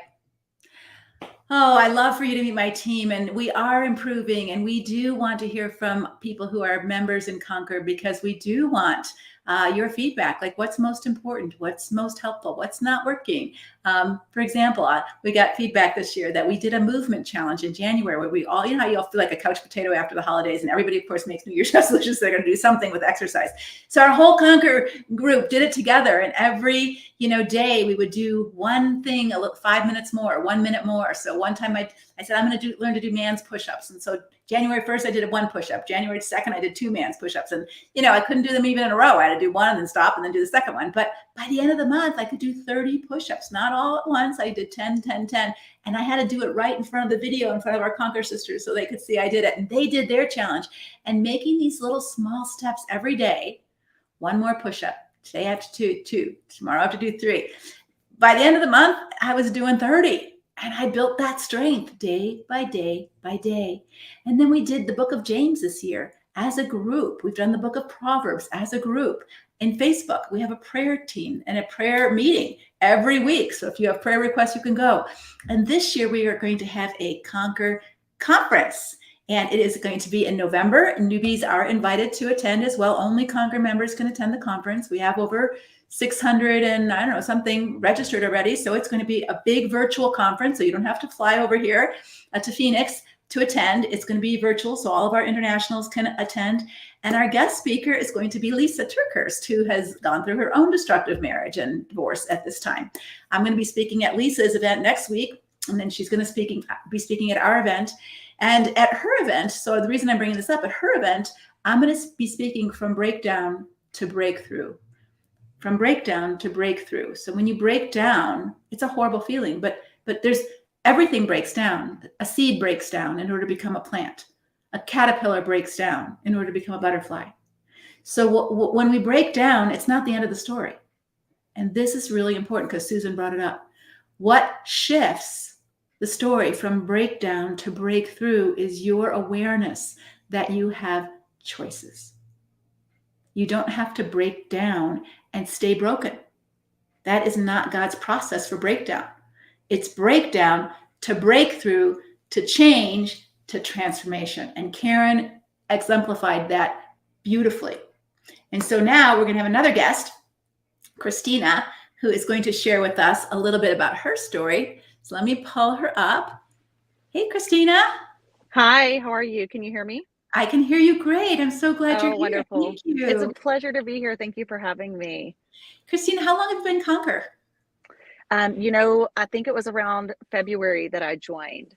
Okay. I came aware of you in around November, and I'm so grateful to be a part. It's just been a beautiful opportunity. So Christina joined the last time our doors were open. So it's only been about 6 months now because we only open it twice a year. So tell us a little bit about your story. And then I want to ask you some questions about how Conquer has helped you. Yeah, I'd love to tell you some of my story. Yeah. So I have to admit, I'm in this warm coat because I'm in Nebraska, but I'm really a Texas girl. Oh. And it's hot there, but I'm visiting my sister. So I apologize for the background. No problem. But my husband and I met in Texas and just kind of swept me off my feet. We've been married for 23 years and dated a few years before that. And it started off pretty beautiful. And he just came in like Prince Charming and bought me diamond earrings and roses and just wooed me. And it felt so exciting, right? This is the Disney story that we hear about as girls. Prince Charming on his white horse, right? Yes, exactly. Yes. And a lot of us long for that. Oh, we're so excited. And all of my girlfriends were just, oh, this is so sweet. And then it wasn't too long into the relationship that I would say emotional abuse started. And looking back, it's a part of his story. His dad was physically abusive and his mother was emotionally abusive. And it just pulled right into our relationship. Mm-hmm. Unfortunately, I didn't notice it because now I know I was very codependent. And I can look back even to 4th grade, even something as early as that, and see some codependent relationships that were unhealthy. And I clung on, and he had emotionally abusive behaviors and some lies and some things that were destructive to any relationship, friendship, dating relationship, marriage, right? And I just clung on even harder. And it was a battle of control, honestly. Mm-hmm. And so it has just continued on until within the last year. And so in the last year, What has changed? Yeah, so I was actually a part of a really in-depth, very small, extremely vulnerable Bible study. I actually came upon your name. A friend and I were just talking about marriage. We were taking our kiddos to the beach, and she's known me for a long time. And she said, there's this lady, Leslie Vernick. I mean, I don't really think your situation applies directly to what she talks about, but she talks about marriage a lot, and maybe you should listen to it. So that was the first seed, as you're talking about seeds that get planted, right? Thank you, Lord, for those seeds that get planted. And so there it was. I've thought about the word emotional abuse for a few years now, but it's not me, right? No, that's not me. My husband's not horrible. He's not a bad man. He's a great man, except for there was always something that was different. I read all the books. I tried all the things, and nothing was changing. And so in November, I was in this Bible study, and the leader actually took me to lunch. She said that morning she felt led that the Lord was saying to ask me if I was in an emotional abusive relationship. And I immediately answered her yes. And she was shocked. What? You do? You think you are? I said, yes, this is something I've thought for a long time. I just don't know what to do. Leslie, your book was just such an answer to prayer. I devoured it. I literally, the second that it came in, just devoured it. And my husband was away on a retreat, a men's retreat. And from there, it's just been a lot of growth on my part. And then when the doors opened to Conquer, I hopped in with both feet, and I've just been, soaking it all in. Christina, what kind of impact did his emotional abuse have on you and your children, maybe? Yeah, so we have 4 daughters, and this might sum it up, and I hope this isn't offensive to anyone, but the girls would walk around and say, oh, is dad on his period today? Like, is it cycle time for dad? Because we would all walk around on eggshells, making sure daddy was happy. Dad would come home, he'd had a bad day at work, and I would cater to making sure, oh, you had that at lunch. Okay, I'll change our dinner plans to make sure that you don't have to eat that again.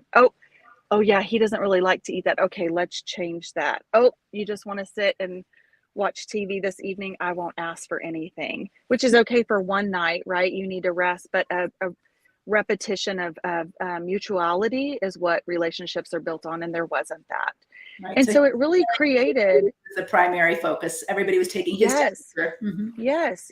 And unfortunately, that created a lot of codependency, insecurity in the girls that I'm now speaking into with the Holy Spirit's leading, and with some good verbiage that you've allowed me to understand. Mm-hmm. So how has your journey in Conquer, maybe starting with the Conquer journey, but how has, since you're pretty new to Conquer, how has it impacted first you personally, and has it impacted your marriage in any way? Yeah. So I love what the ladies right before were talking about, just the safety plan. For me, it wasn't a physical safety plan. So right now I'm choosing to stay well. But for me, it was just finding who I am, being safe in the Lord, walking through all of those steps of understanding this isn't the biblical way to have a marriage. And I have to find who I am in the Lord, not in my husband. And it's been so great to really just stop and soak that in. I've had to change the way that I'm responding. It's been difficult. This isn't easy work, but I love that one of the ladies said, it's ours to do. It's there for the taking. He's invited us to the table. You've invited us to the table, to say it's there, and you have the opportunity to feast upon this wonderful meal of walking with the Lord, walking in strength. The core has been so hard and beautiful for me. It's been really, again, so I'm also working with a counselor, and I would tell her, I literally need you to tell me what words to say, because this is brand new. But as I'm strengthening, as I'm growing, as I'm listening to the modules, so really those have been a lifeline for me on the Conquer page, just listening over and over. And if you don't mind, if I share real quick, I found myself a couple of weekends ago slipping back into me wanting control, me wanting, that battle. That's not mine. That's not mine. That's not what I'm here for. And I went right back to the modules. I started listening again. I needed it. It's like working a muscle. Sometimes I'll listen to it and think, I can't believe I said that. I need this. That's great. That's great. Our growth is never That was good stuff, Leslie. Yeah, our growth is never over, though. It never is over. God is always bringing us, just like you read your Bible over and over again. You think, oh, Amen. I never saw that, right? Yes, it's so great. And walking hand in hand with other sisters. It's been so beautiful. As I'm on the Conqueror private Facebook page and I see these women, Leslie, they're beautiful women. They are smart women. They are educated. They are financially stable. They are capable women. And I look around, how did we end up here? How did this happen? Right. And as we learn and understand and dig deeper and the Lord reveals things to us, he starts to heal those wounds that are there. But this isn't sometimes what you think of somebody that's covering up a black eye with makeup. This is something that is difficult to understand, and yet to be on a page with other women who get it, right? Sisterhood, just coming together to support one another. It's been really wonderful. Yeah, it really has been. It's just such a beautiful, authentic, transparent, safe, honest Christian community. And Amen. many people don't even have that in the church. They can't really let themselves be real. Yes, that's so true. How has this affected your husband, your changes? It's actually, yeah. So back in November, when I became aware of your book and this concept, this brand new concept to me, I had both guns blazing. I was ready to fire. I was angry. I was hot. I was, ready to spew all over. And thankfully, through some good guidance, it's like, take a deep breath and finish reading the book and calm down. This isn't just going to affect you. This is multiple ripple layers. Right. And so as I did, it's amazing. As I started responding differently, the cogs in the wheel, I would move and he would move. And for right now, he's choosing to change as well. And it's been really wonderful. I had to play my part, and that's all I can still do. And so he would choose to then and respond differently from the way that I was choosing to now respond. My core response, I wasn't in the jade pattern anymore. Not that it hasn't happened, right? But I was recognizing what I was doing to contribute to the animosity and the arguments and the fights and the tension that was even in our home. I had a part to play in that. And so it's allowed me to gain strength. And then as I'm choosing to do that, he's responding differently as well. Yeah. And I think, that's a beautiful thing, that we see that we can have influence and impact sometimes on them. Yeah. Especially when we're not blaming, shaming, accusing, or attacking them. We're just saying, hey, this is what I'm learning. I'm not doing this anymore. Those are what Elise was talking about, the other coach, with boundaries. This is, I'm not going to, Christina talked about JADE. That means it's an acronym that we use. We didn't invent it. It's out on the internet, but I'm not going to no longer justify myself. I'm no longer going to argue with you. I'm no longer going to defend myself to excess. And I'm no longer going to explain myself to excess, which you can do with normal people because they accept those things. But with a destructive person, they continue to gaslight and confuse you. And it starts this crazy dance going. So when you have a boundary, and you don't have to say it out loud, but you just don't do it anymore, they have to change their dance steps because it doesn't work to do that, pull you into that dance. Yeah. And even within our own home, it's beautiful because the tension is there. We're not walking around on the same eggshells that we used to. I'm able to stop and say, hey, that's not fair. Or, hey, if you need to do that, we're going to step away. Or do you need to go for a walk? Or I choose to go for a walk. Right.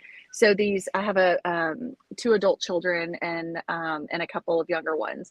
And so as I'm teaching them very gently, without accusing dad, this isn't about accusing dad, but we can choose the way that we're responding to people. It's really changing the trajectory of even their lives, Leslie, which is beautiful. I mean, how sweet would the Lord be to allow me to learn, and it's overflowing.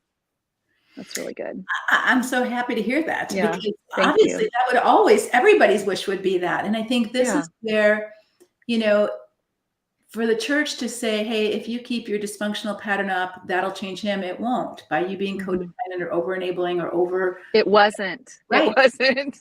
No, it's not just feeding the monster. It's feeding his dysfunction because he doesn't have anyone strong enough to say, hey, this isn't not only not good for me, this isn't good for you.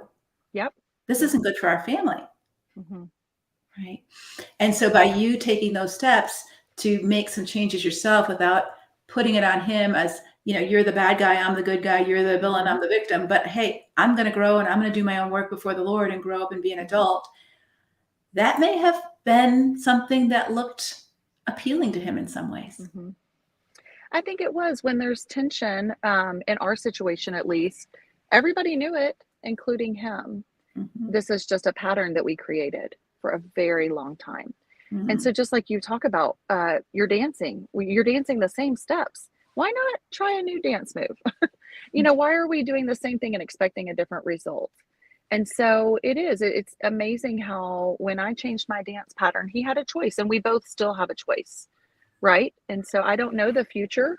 And I've recently said that I don't know the future, but I love the growth that God allows us. He continues to woo us to himself as we're obedient to him. He's changing us. He's making that wilting flower new, or that seed new, or, wherever we are in the step. That's really beautiful. I love that, Christina, because so often Christian women cling to the idea of a long-term marriage. And I'm not saying we shouldn't want that, of course. But even, in my talk with Lisa and her going through her divorce, she said, my story didn't end the way I thought it was going to end. And that's really hard. And so we have this idea of how our story is supposed to end, instead of saying, hey, I don't know how my story is going to end. I hope it ends well, but we don't know whether we're going to live tomorrow. We really don't know any of that. All we can do is trust God. And I love that you said that. Like, I'm trusting God. And this is where we reorient. I don't need my husband to change in order for me to be healthy and whole. Amen. I can be healthy and whole. And if he changes, wonderful. That will help our whole family. And if he doesn't, well, that gives me more information about what my next steps might be. That's right. That's exactly what it boils down to. Yep. Mm-hmm. But it's in your hands, and that's where you place it. Before all the books that I read, it placed it in both of our hands, and there wasn't a both. Both of us weren't working toward the same goal. And so I was left constantly trying to do the work and make the change and be better. And it wasn't about me being better. It was about me turning to God and me allowing him to work and make me new, which is where it should have been all along, right? But hindsight's 2020. And so here we are growing and learning, and it's so great. Wonderful. Thanks so much. Is there anything else you'd like to share with our Conquer sisters? You're a relatively newbie. Are you still active in the Facebook page? And are you still active in doing your work? And it sounds like you are. Yeah, I'd love to share real quick. So I was on the fence. Do I join? Do I not join? I was paying weekly, actually, to go to counseling at the time. I was reading the book, and if I flipped through this book, you could see all the highlights and all the places that were really speaking to me, and rereading it, like I said, soaking it up. I was on the fence about joining Conquer, and when I realized, I don't know what it was exactly that clicked. I think it was just a desperation. It was just such a desperation for knowing that this information was solid, but I needed something more. I needed more help. I wanted change. I was now so hungry and thirsty for this information. And I am so grateful that I hopped in and joined. I listened to the modules the first time, just literally folding clothes, putting laundry away, doing the dishes, driving in the car by myself. Any chance I could, I was turning it on. And so I would just encourage, if you're on the fence about joining, it has been a lifeline for me. And just like I said, I listened to it. It didn't change overnight. I'm still changing. And I love how you said that earlier. I recently found myself I hadn't listened for probably, if I'm being honest, a couple of months, still doing some work, right? But it's not the same as really focusing on it. And I turned it back on again. And boy, it is still so relevant to where I am right now. And so if you're on the fence, I just highly encourage you to jump in. You're going to learn so much. It's going to be great ways to hear other people's stories, sometimes to speak into them. There's sometimes specific stories on Facebook that I can speak into. There's the prayer group that's so beautiful, and just all the information, the different videos that you have on there that are so applicable, I feel like, to every situation. And so I just encourage people to join. It's been great for me. Well, thank you so much. I really appreciate seeing you face to face and talking with you here, and have a great time with your sister and enjoy the colder weather. I'm in Prescott now, so I'm wearing a sweater, and I'm like going back to Phoenix. I'm like too cold. That's exactly right. It's been beautiful. We enjoyed apple cider donuts this morning with fresh apple cider. We're at the little farm, and so I came somewhere where I could get good Wi-Fi, and I'm going right back to join them. And I appreciate you making time for me today. It's been a pleasure visiting with you, Leslie. Thank you, Christina. Take care. Bye-bye. You as well. Bye-bye. Wow, wasn't that wonderful? I think hearing from someone who's trying to stay well, and as she's showing up as a better version of herself, guess what? It sounds like her husband's also working on showing up as a better version of himself. You can't change him, but you can influence him or give him an opportunity to see something new, something better, something life-giving, not life-draining. No one likes to live in a house full of tension. No one likes to live in a house full of stress. And so do your work, but your work isn't to try to change him. Your work is to become whole and healthy and a God-centered woman. I think the misteaching in scripture from little on as a female, and I'm older, so maybe I got it more than you do. Although when I talk to young women, they're still getting it, is like marriage is the ultimate prize. If you're a God's girl, you need to be married and you need to be a wife and you need to be a mom, and that's your life. That's not true. That's not true. God's girl is God's girl, and God used women to do some amazing things. You think of Deborah, you think of Esther, you think of Ruth, you think of Rahab, Jael, who put a peg in someone's head. He used women. Women aren't just to serve men. Women are to serve God. And marriage is a wonderful thing. And it's a hard thing. And the two are to come together to create safety and trust for the next generation. When safety and trust isn't happening, it's something that has to be corrected in order for the next generation not to be deformed and the sins of the father being passed to the next generation and the next generation. And so I would just encourage you that this is not a big investment. I'm not asking you to spend $2,000 to figure this out. I'm saying $37 a month for 6 months to see, go through your Conquer journey, do the work, and see what a difference it makes for you. It might make all the difference in the world. We listened to Christina. She's only been in Conquer for 6 months. It's made a huge difference in her and a little bit of difference in her marriage, enough that she's choosing to stay well for now. And we heard Karen's story. She's been in Conquer for a year. She said it made a huge difference in 2 weeks. Now, there's no magic wand, but there is community, accountability, support, and information that will help you put into practice the things you're learning. You really don't have a whole lot to lose. You can quit Conquer anytime. There's no contract. Just let us know, hey, this isn't for me. So it's almost a no-brainer, really. It's almost a no-brainer. And for those of you who may not have any extra disposable money, I don't want you to ask for a scholarship if you are buying other things that you want and you don't want to give those up and you want me to pay for your growth. I don't like that. You need to take responsibility for yourself. But there are those who absolutely have no extra money. You're not working, you're a missionary and you're on support and you have no margin there. If that is you, come. We don't want to ever not have someone come who really needs to do that. And we want to help you. We really do. We can help you by inviting you into Conquer at no charge. We can't do your work for you. We can help you learn what your work is and guide you, but you have to do the work.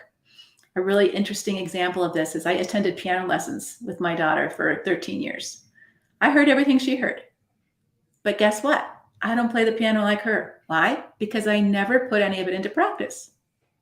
So it's not about just learning. It's about taking the learning and moving with it. And we've seen with 2 women now, we're going to hear from one more after we talk to Coach Leanne, what that looks like in real life and real people. All right. So let me bring Leanne onto the stream. Hey, Leanne. Hello, Leslie. How are you today? Are you tired? Leanne and I were at a 3-day class for the last 3 days. So I was wondering how you're doing. I am doing, I'm energized. I have been here all morning listening and being encouraged and inspired by everyone who has shared so far. What a delight this room has been today. My heart is bursting full. Me too. So Leanne has been a coach with me for a couple of years now. And what I love most about Leanne is that she is tender-hearted, very tender-hearted, but she is tough-minded. And she desires to help women not only figure out what's going on in their marriage, but how they want to show up And that's a whole different thing, because it's not just about understanding the landscape. It's how do I want to show up in the moment, even when it's tough, and what lessons they need to learn from the fire they're in, or from the bad boss, from the bad husband. Yesterday, I was at a class with Leanne, and I don't think you were in the room when this person said this, but I shared it earlier when she was talking about her bad boss, and how she changed the frame from this bad boss who's going to ruin my life and ruin my career and make me a nervous wreck. That was the story she was telling herself, to, hey, he's my greatest teacher. How do I learn to stick up for myself? How do I learn to say no? How do I learn to have boundaries with him? How do I learn to not get gaslighted? How do I need to learn new dance steps? And you're very much about that. You are all about that in your life, with people in your life, as well as teaching Conquer Sisters how to show up in a way that God is proud and they're proud of themselves. So we go back to our original question: what kind of future do you want? I want to be proud of myself, of the way I live my life. Even if my marriage fails, I want to be proud of the way I handled myself as a mom, as a woman, as a Christian, as a wife, as a person. And those are up to you, really, at the end of the game. At the end of the game, we're on this race. God's word tells us that we are on this race, and we have an opportunity to run the race using the gifts that God has given us. And sometimes when we are in emotionally destructive relationships, we can forget what God has given us. And so that is one thing that I absolutely love about this community. And we've heard it shared for the last couple of hours about how that's what we do best, is remind you who you are in Christ and what and how has he uniquely gifted you to live your one precious life. Because, golly, we can't remember it all on our own sometimes. Yeah, and sometimes your gifts, and I'm just going to be real about this. Paul tells young Timothy, fan into flames the gifts that God has given you. But sometimes in Christian marriage, women who have gifts that are threatening to their husbands, they have the gift of making more money than he does. They have the gift of entrepreneurialism. They have the gift of teaching, or they have the gift of helps, or they have the gifts of hospitality, or they have the gifts of, writing a book or whatever. And that threatens him. And he doesn't want you to do that, because you're supposed to be all about me and taking care of me and revolving your life around me. You're not to do anything for God apart from being my helpmate. And that's a misteaching of scripture, and it's a discredit to you.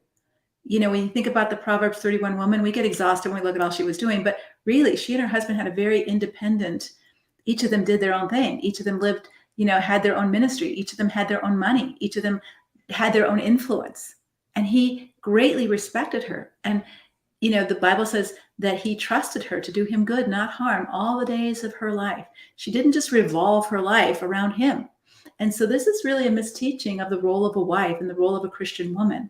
And so, Leanne, you're beautifully expressing that in your life and helping our Conquer Sisters understand God's gifted them. Thank you, Leslie. It's a daily choice that I make to step more into who God created me to be. And there's not a greater privilege that I have on this planet to walk with other women who desire to do the same. Mm-hmm. And this is a sacred space. And, when I think, even as I'm saying this, it's kind of an emotional space, right? As I've been listening in and having the privilege of working with you and with our team of coaches with these women, the word sacred and the word scared are the same letters. They're just rearranged. And I think that, as we're talking about this right now, to remember that we have an opportunity to unscramble and re-scramble some of the chaos in our lives so that we can be all that God created us to be. You said something earlier that just when you first brought me on, Leslie, and I wrote it down, you talked about discrediting you in the midst of honoring and serving and being in a relationship. And that just speaks to the very depth of my soul right now. We've heard women share so far on this feed about that ownership, about trust, about safety, about voice, about choice, all of that. And, maybe somebody here in this space needs to hear this. You're legit, girlfriend, just for who you are in God, not because somebody else tells you. You're so much more than a role. I loved when Elise said you deserve a seat on the bus. Yes, and there's Front always seat. A front seat. front seat on the bus.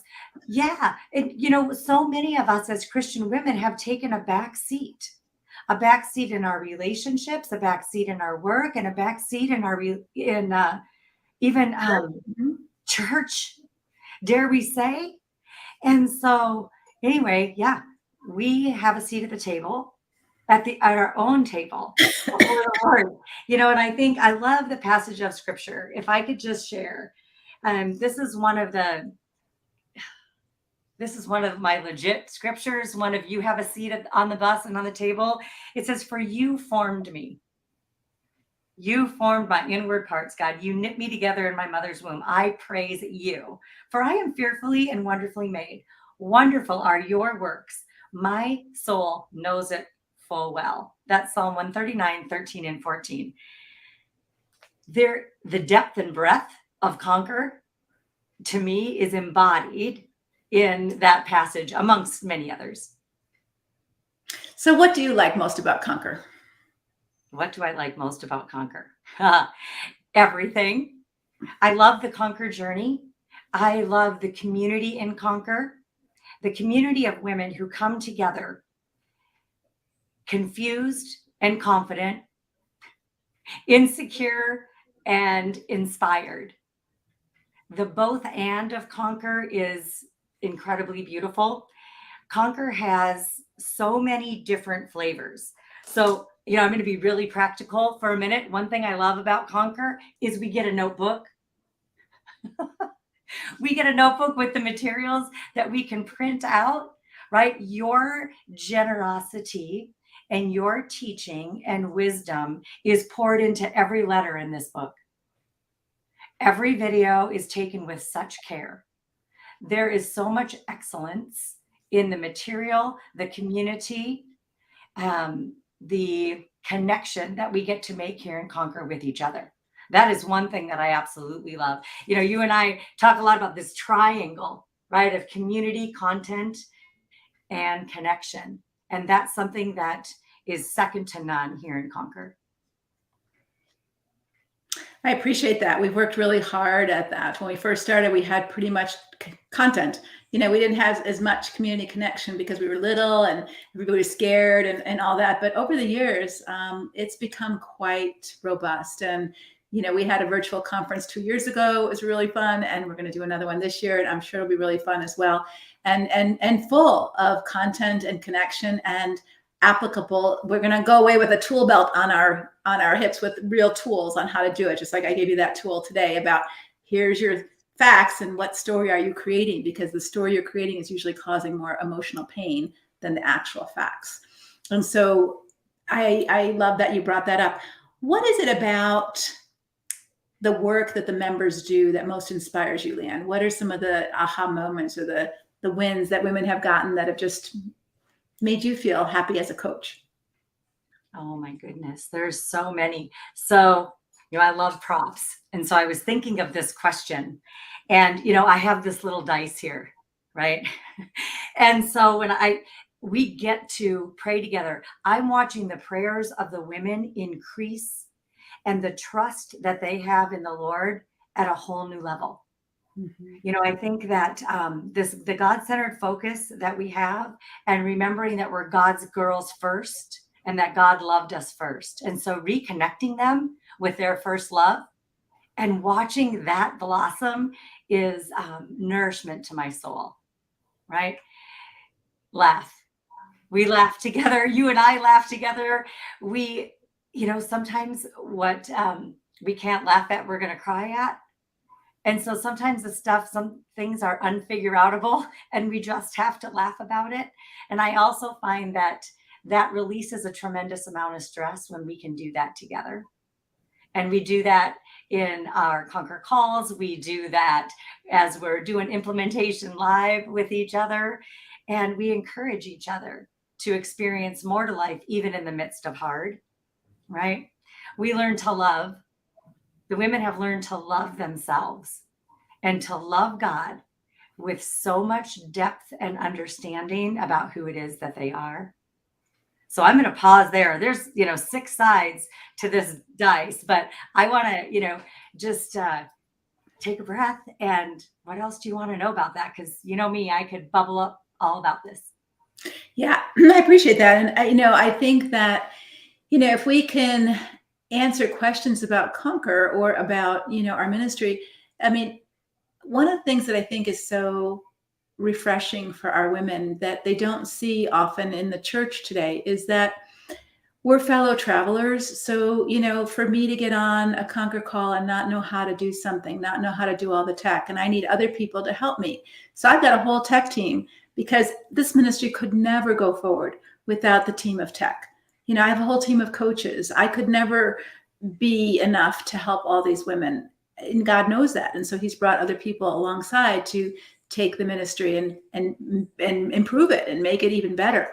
And I think this is a wonderful thing to see because you don't have to do everything yourself. You don't have to figure it all out. You don't have to do it all perfectly. We make mistakes.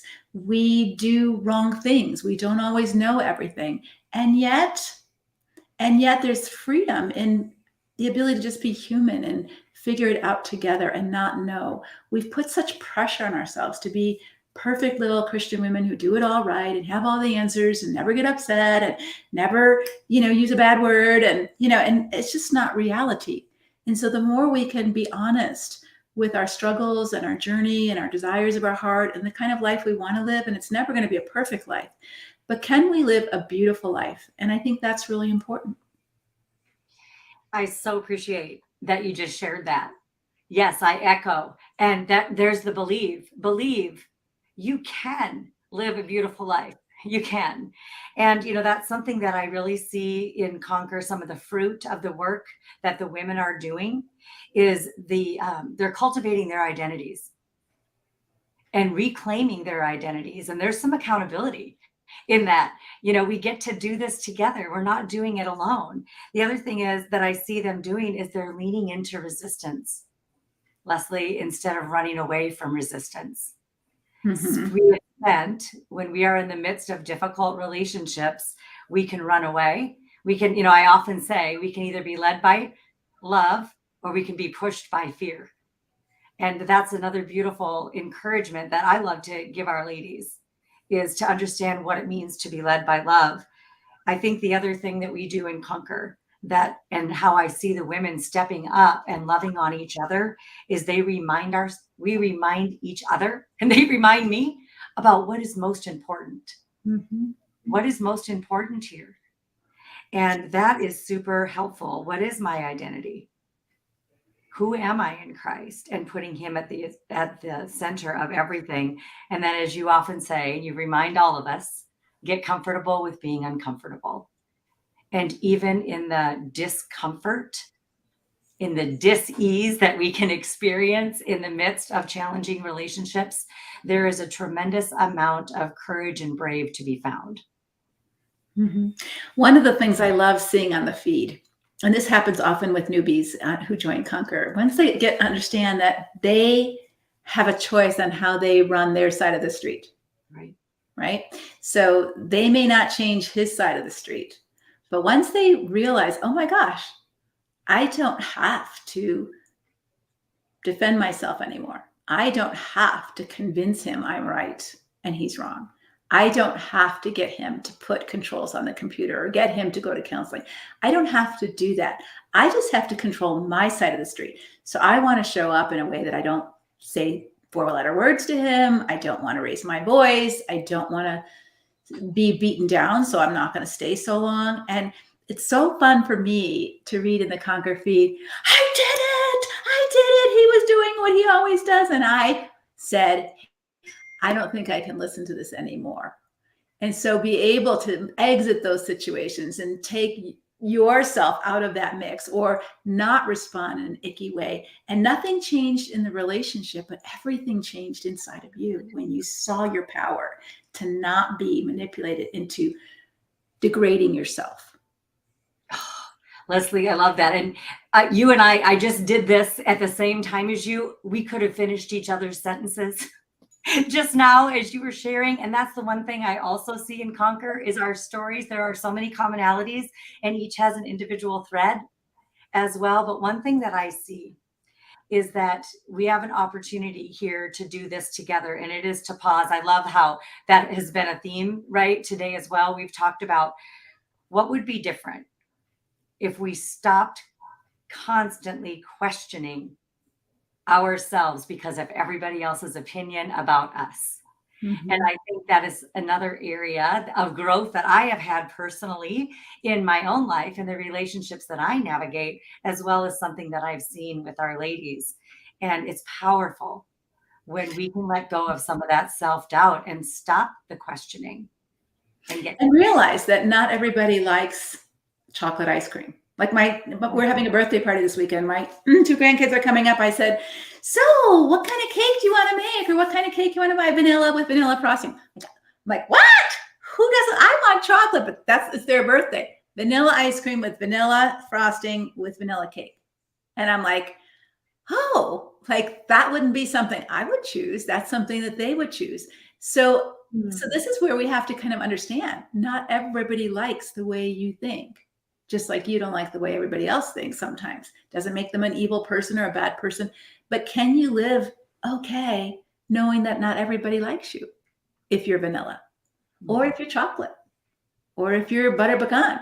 Not everybody likes that. And it's not like, oh, what do I need to do to make you like me? No, your job is to be the best butter pecan you can be. And those who like butter pecan will be flocking to you. Absolutely. And that's another thing I appreciate so much about the Conquer community and the membership here is we are constantly planting seeds for what could be possible. Mm-hmm. We are. And I think sometimes when we're in the midst of very challenging relationships, we stop to see that we have choices and that there are choices in front of us and different paths that we can take to experience the peace of God in new ways that we never could have imagined happening before. Mm-hmm. Mm-hmm. Sherry says, peanut butter fudge. Yeah, be the best, be the best. And we can see this in flowers. You know, not everybody likes, like my husband bought me some flowers the other day and I didn't like them. And he said, you don't like these? He goes, I really like them. I said, these aren't the kind of flowers I like. These are the kind of flowers I like. So I went out and bought some other ones a couple of days later, but not everybody likes the same kind of flower. It doesn't make that flower bad or ugly. It just makes it a taste issue.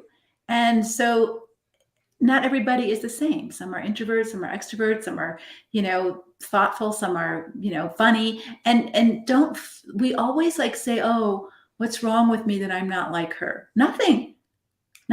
You're not supposed to be like her. You're supposed to be the best version of yourself. And that's something we really emphasize in Conquer. And I'm seeing that happen more and more. Are you seeing that? Oh, yes. And that's illuminating. It's illuminating. And I had written down here, we get to choose. And sometimes we can forget we get to choose who to be and how to be. We get to choose to trust God's love for us. And when we, because sometimes when trust has been broken in relationship, sometimes it's hard, dare we say, to even trust God in the midst of it all. And that's another thing that I see as women learn to trust God again, they reclaim their identity in who he created them to be and putting him first and back in his rightful place. Here we go, prop girl again, right? We talk a lot about the big circle. We talk a lot about the big circle as we do the Conquer journey as well. It's within the Conquer journey, getting safer, getting clearer, getting stronger, getting more stable, getting more confident.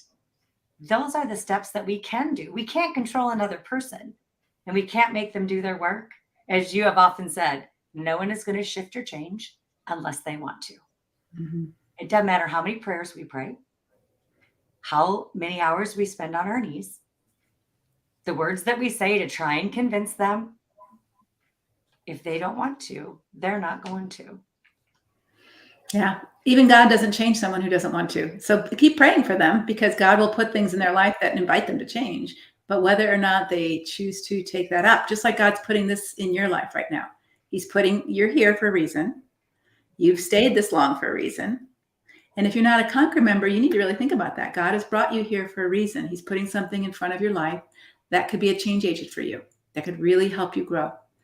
and there's some sort of resistance or some sort of question that you don't have answered yet, or there's something bothering you or whatever, but you're the only one who can take that step. I can't join Conquer for you. I can't change for you. I can give you all the equipment that you need. I can't help you climb. I can help you, but you have to climb the mountain, right? And so this is the same resistance that your husband feels at times, like, oh, I don't know, you know, it's may too much. What's it going to cost you if you don't do this? What's it going to cost you if you live another 6 months the same way you lived the last 6 months? Is that what you want? Do you want to default to the past, or do you want to say, what kind of future do I want to create?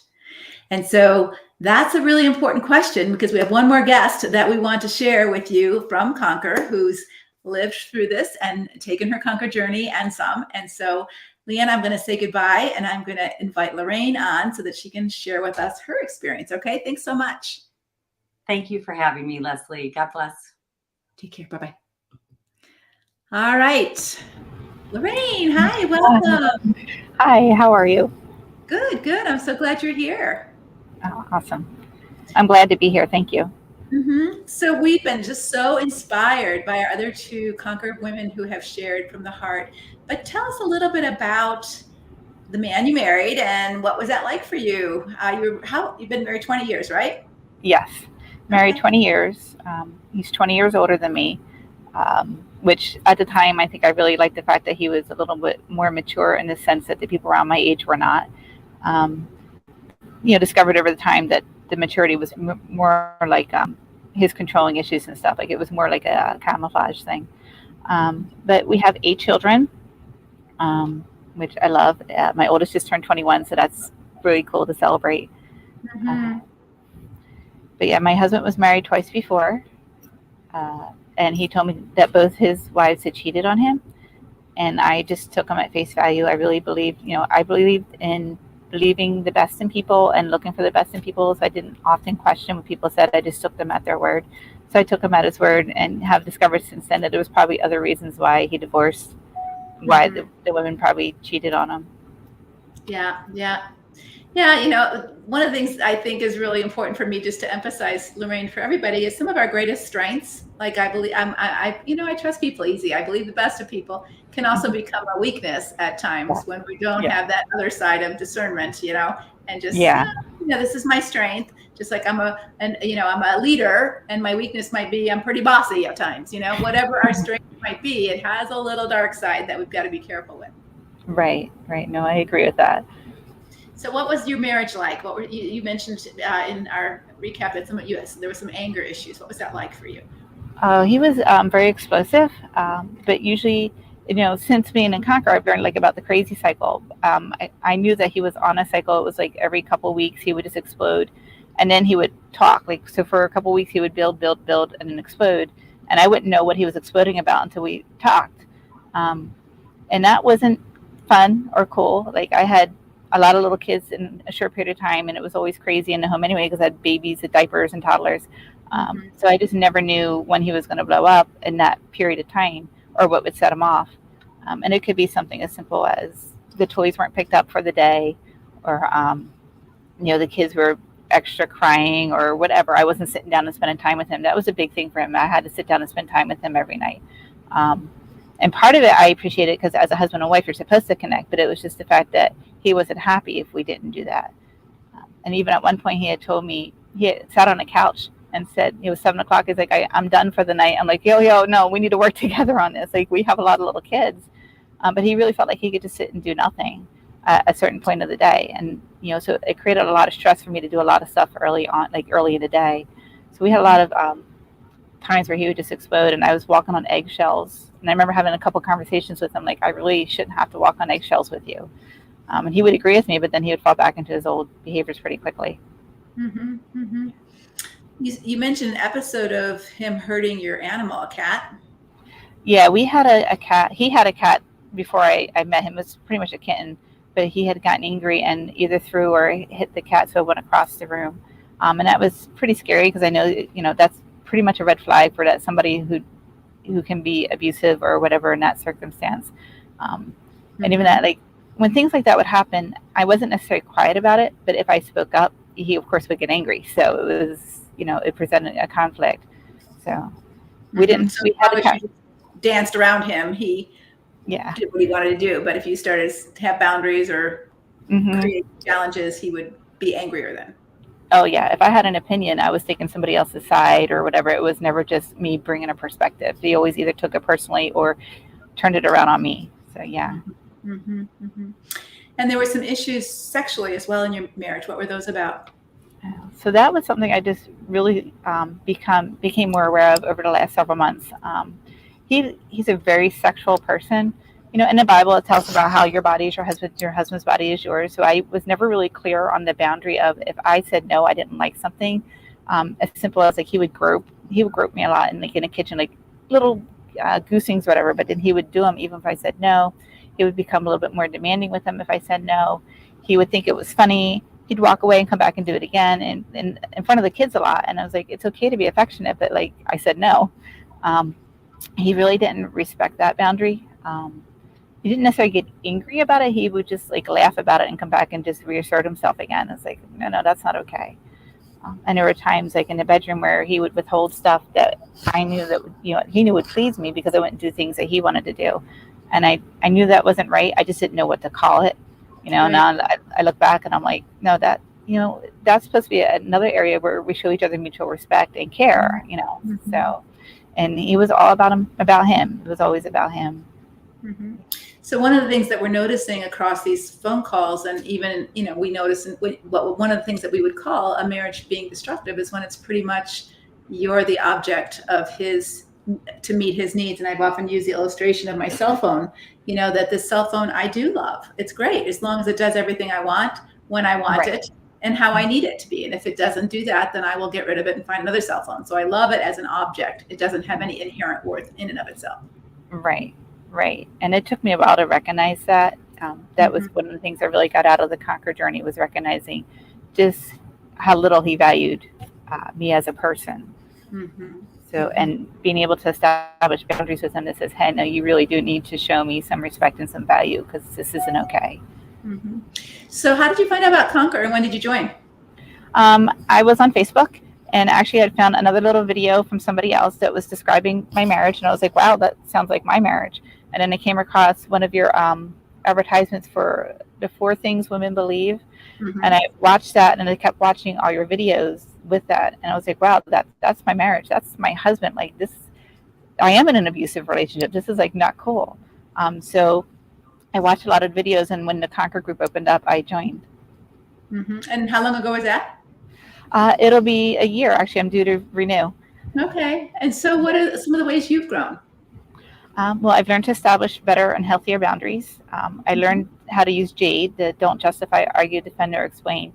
That was huge because he was always baiting me. And when I wouldn't respond, he would explode, but I wouldn't respond. Or I'd say, I'm not having this argument right now. We can talk later when you're calmer, or those kinds of things. And it took him a little while to recognize that I wasn't going to be baited, but it's really helped me establish healthy boundaries around me. And I've even taught my kids how to do that. And it's been helpful for them. I also there was another thing. I can't think of it right now. Gray rocking, you said you learned gray rock and your big circle. Gray rocking.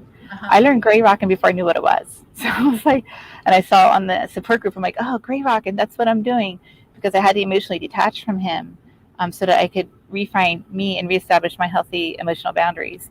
And I mean, he of course didn't like it, but he learned to respect it on some level. Like he definitely still pushes, but I've just learned not to give in to those things.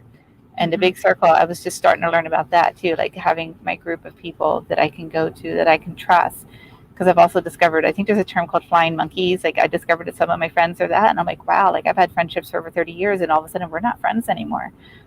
So it's been good to have the support group. Yeah, I think you're so right, Lorraine. Sometimes when you grow and you become healthier, the people that were around you as friends were people who also somewhat used you or objectified you. It wasn't a healthy relationship. And now that you're speaking up for yourself or being honest, they don't like it.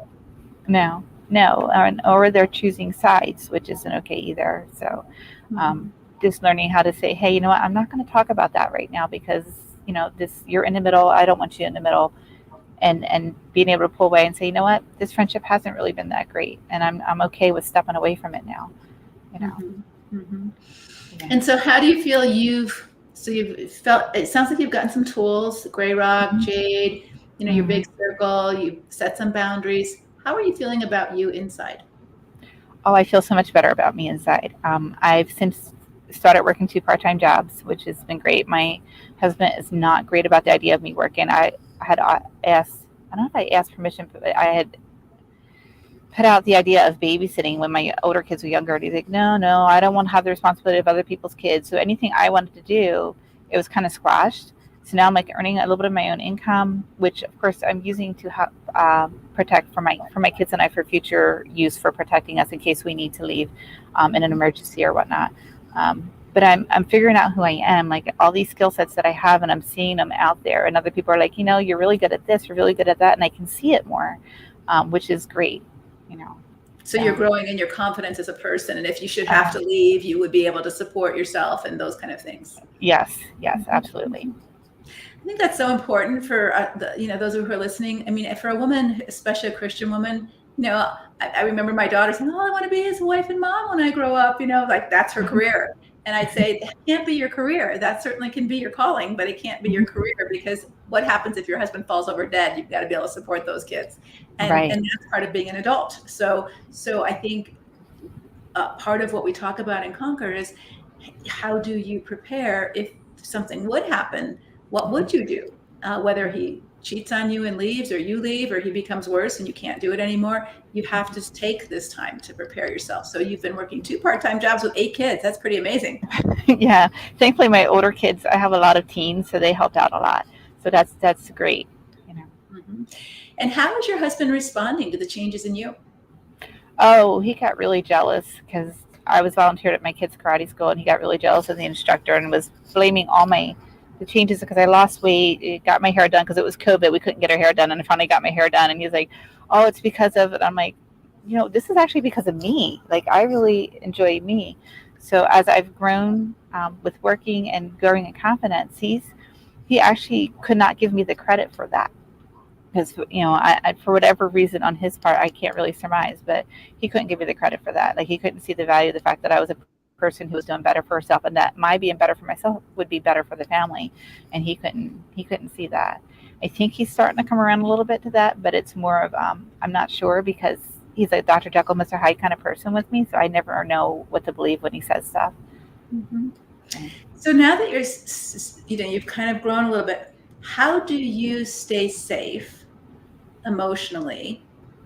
Because you're still living in the same house with Jekyll Hyde. Yeah. And he's not doing his work. So share with our sisters, what do you do to make sure that you and the kids are safe emotionally, physically, spiritually from some of the stuff that went on or goes on? One of the key things for my kids is that I taught them that it's okay to go out of the house. We're at a dead end street. I have my kids' age that are home. I have 7 kids home that are from 19 down, and they're allowed to take them around the corner, go someplace if they feel like dad's going to explode. To go for a walk. My daughter just did that last night with some of my kids. Like, Dad feels uneasy in the house, we're just going to go for a walk. If he starts getting short with me, I disengage. I don't engage him. In fact, I don't have a lot of communication with him right now, because whatever I say now, a couple weeks from now, could be thrown back in my face. So I don't have a lot of personal conversation with him. I try to keep things about the kids, what the kids are doing, what we need to do for the house, but nothing really personal, because I don't trust what he's going to say or do. So that's pretty much how I handle all that. He's very much into everybody's space. He tries to get in everybody's space all the time. And I tell the kids, it's okay to not engage with your dad if you don't feel safe to do so.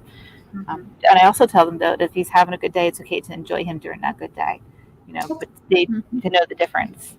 And that's what we kind of all do. And so you would say that for now, you're trying to stay well? For now, I'm making plans to eventually physically separate. I'm trying to save money and seeing what we can and can't do in regards to that. Okay.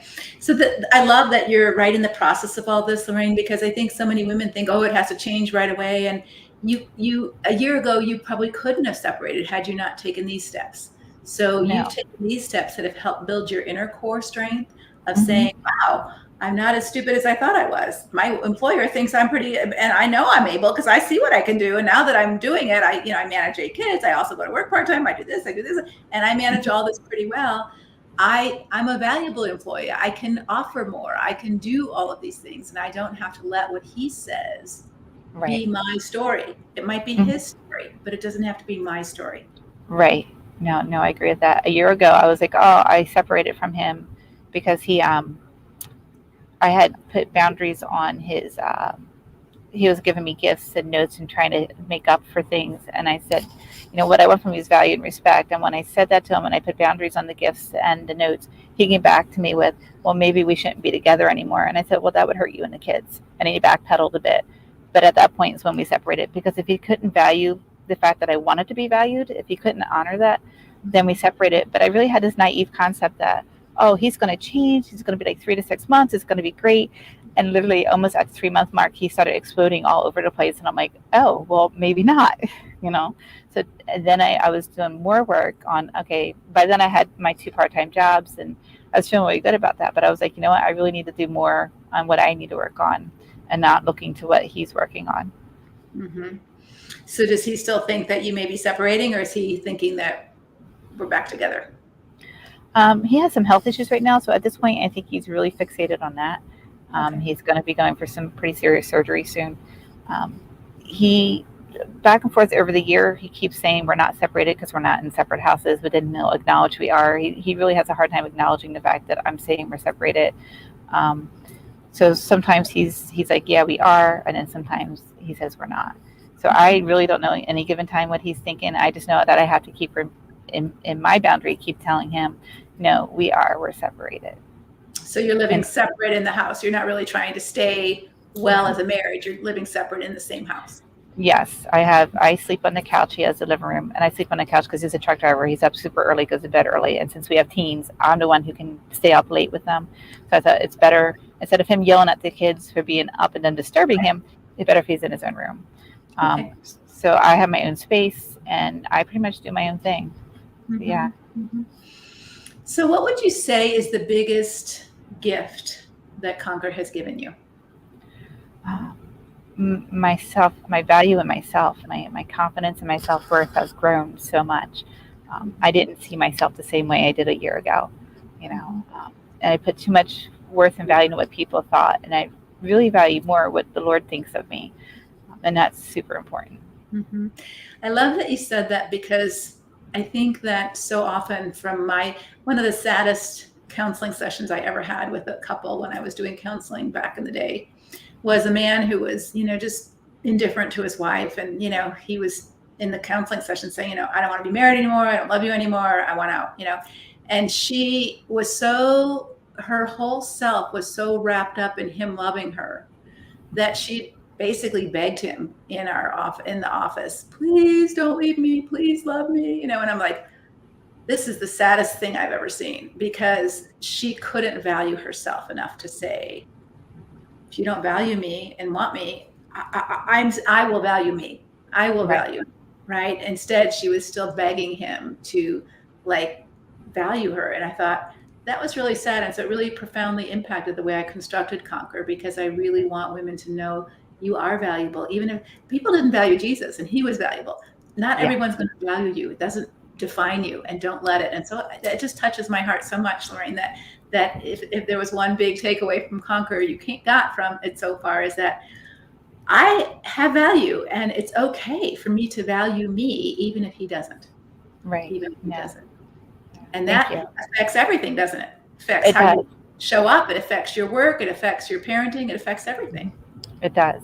It does. And I love that what I'm learning, I can teach my kids, and they're learning. Because my oldest is 21. They've had their whole lives of this. So it's for them to be able to learn, hey, life is different, and it's okay to be a person who values herself and has boundaries and all these things. They're really learning something different now. So it's a good thing. Yeah. Oh, thank you so much for sharing. Is there anything else you'd like to leave with our audience about your journey? I think one of the biggest things I've learned also is how to persevere and to keep persevering. So if I could encourage anybody to do anything, is to keep hanging in there. It gets really hard, but the hard is worth it.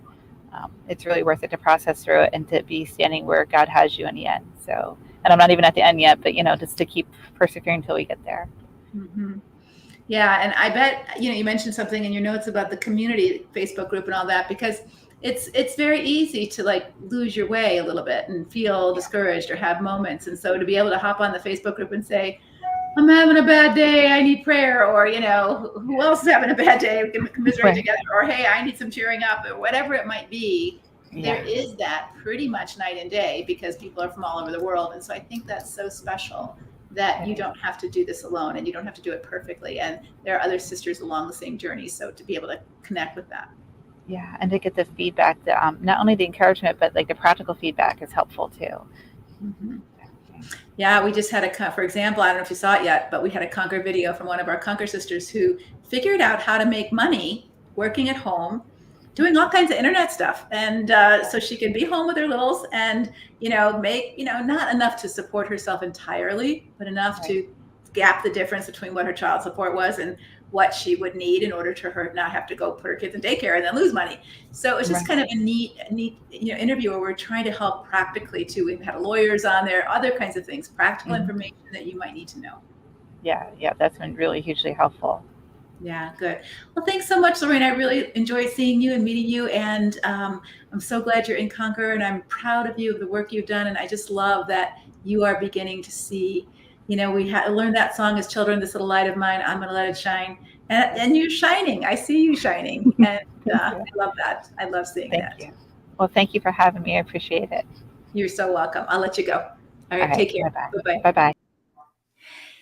I hope you saw that. I hope you saw the transformation.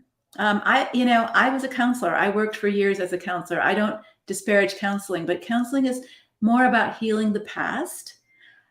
If you're trying to build a new future, Conquer might be what you need right now. And some, as you heard, had counseling and Conquer. Conquer isn't counseling. Conquer isn't personal coaching. It is group support and education.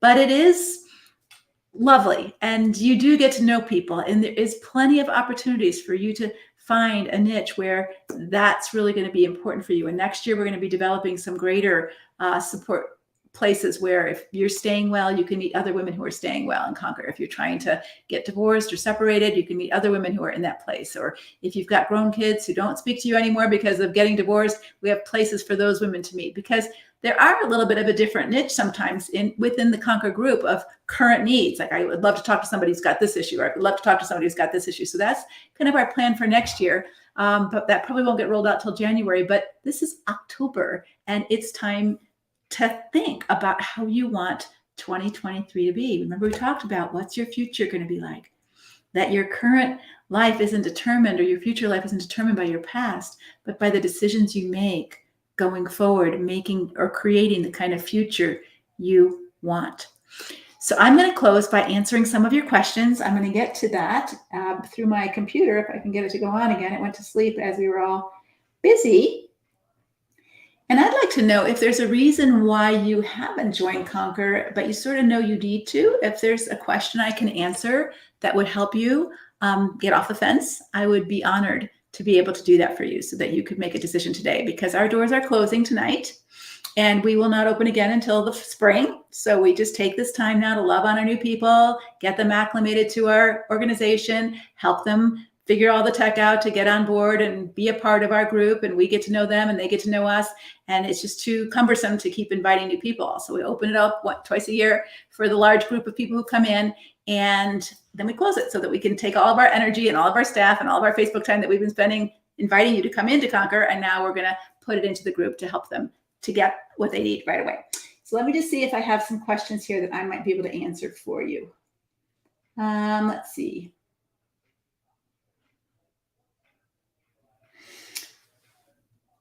Would you recommend in-person counseling to help heal or start with Conquer? I was told by a trusted pastor that I should view my husband as my mission field and to stay the course. So it makes me nervous. How do I tell my pastor that I'm not responsible for my husband's actions? So your husband is not your mission field. Your husband is your partner, and there's a difference. And so that doesn't mean that you don't minister to him and he ministers to you, but it's not a one-sided relationship. God didn't create marriage to be a one-sided relationship. And so when it's harmful to you to even be a ministry so let's say a personal story. My father-in-law died of ALS, Lou Gehrig's disease. And they were married, an average marriage, not a wonderful marriage. But as he got sicker and sicker, the burden to care for him became harmful to her, right? It became harmful to her health. She's old, he's old, he can't walk. And plus he was cranky and, angry that he had this disease and he was dying, and all of those emotional factors go into it. And she had to decide to put him someplace else because caring for him was killing her. So that's not necessarily a wise use of you to steward someone else who is not stewarding themselves or can't steward themselves, and then lose your life over that. If you lose your life when Jesus says greater love has no one than this, that they lay down their life for a friend, there's a noble sacrifice and there's maybe not such a noble sacrifice. So noble sacrifice might be, if someone was kidnapping your kid and you jump on that car and you try to get your kid back and you fall off the car and die, that might be a noble sacrifice because you're trying to save your kid from harm, right? We saw a video of that not too long ago. She got the kid out of the window, all right? But had she died doing it, it would have been a noble sacrifice. If you run to a burning building or see an accident and you stop and the car explodes on you because you try to help get kids out of the car seats in the back, that's a noble sacrifice, okay? You're trying to help someone have life, right? Save them from harm. If you're seeing somebody being raped and you go and try to scream and someone shoots you for doing that, or you get involved in some, you pay the price of that. That's it, that you're helping someone. To help someone stay dysfunctional, it'd be like having a ministry to a drug addict by buying them more drugs, by enabling them to have a safe place to do their drugs. I don't know that that's a noble sacrifice, especially if they turn around and harm you in the process, right? That's only enabling the dysfunctional sinner to get more sinful and sick. Why would you do that? So if a church is asking a wife to minister to her sick, emotionally destructive husband by enabling his destructive behavior to continue, still have sex with him, still, make his dinner, still live with him, still, be there as if you're helping him, you're not helping him. You're actually harming him. You're actually harming him, just like you would harm your kid who was a drug addict and you're going to the store and buying him drugs, or an alcoholic and you're going buying him wine. That's harming him. That's not helping him, right? So just get that out of your head, that it's wrong teaching, it's wrong theology. And I'm sure your pastor means well, but because they so value the sanctity of marriage, they're giving the wrong advice. So I don't think that's your next course of action. But in-person counseling versus Conquer, Conquer isn't going to heal your hurts from the past. That's not what we focus on, all right? It may be something that you need to do, and you may get a lot of wisdom from just the things we talk about. Like, let me give you the same illustration that we just used. Okay. So let's say the facts of the past are that your parents didn't love you. Maybe you were even sexually abused. Okay. So sexual abuse in the past, abuse. All right. That's the facts of the past. Oops, sorry. You still created a story about that. So you've created a story about this that is impacting you in the present. Like, I wasn't worth loving. All right. I'm not going to have the time to write all that. I wasn't worth loving. It was my fault. My dad,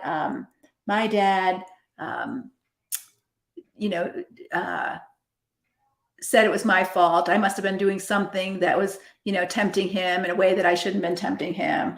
My mom, didn't love me because I was stupid and I wasn't as pretty as she wanted me to be. I'm worthless. God didn't really have any reason for me to be put into this family other than to be abused. So I'm no good. These are all stories in your head from this that you may need to challenge, right? And in therapy, your counselor would help you identify those. You can't change this. This is what it is. But you certainly can change this. And we talk about this a lot in Conquer. Because if you don't look at the beliefs that you have about yourself, like I'm worthless, like Lorraine was talking about, I'm worthless, I'm not worth sticking up for, she changed that belief. That's not true. Even though my husband may treat me like I'm worthless, that doesn't mean I am. And now she stopped treating herself as if she's worthless. But that story was in her head that she needed to change. So we teach you those tools. as your counselor would, hopefully, sometimes they do, sometimes they don't, but we would teach you those tools so that you can revisit stuff from your past that you may have bad stories about too. Like, oh, the reason I didn't go to college is I was too stupid. Maybe the reason you didn't go to college is because you didn't apply yourself in high school, not because you're stupid, right? But if you're telling yourself that, the fact is you didn't go to college, I didn't write a dissertation because I told myself I couldn't.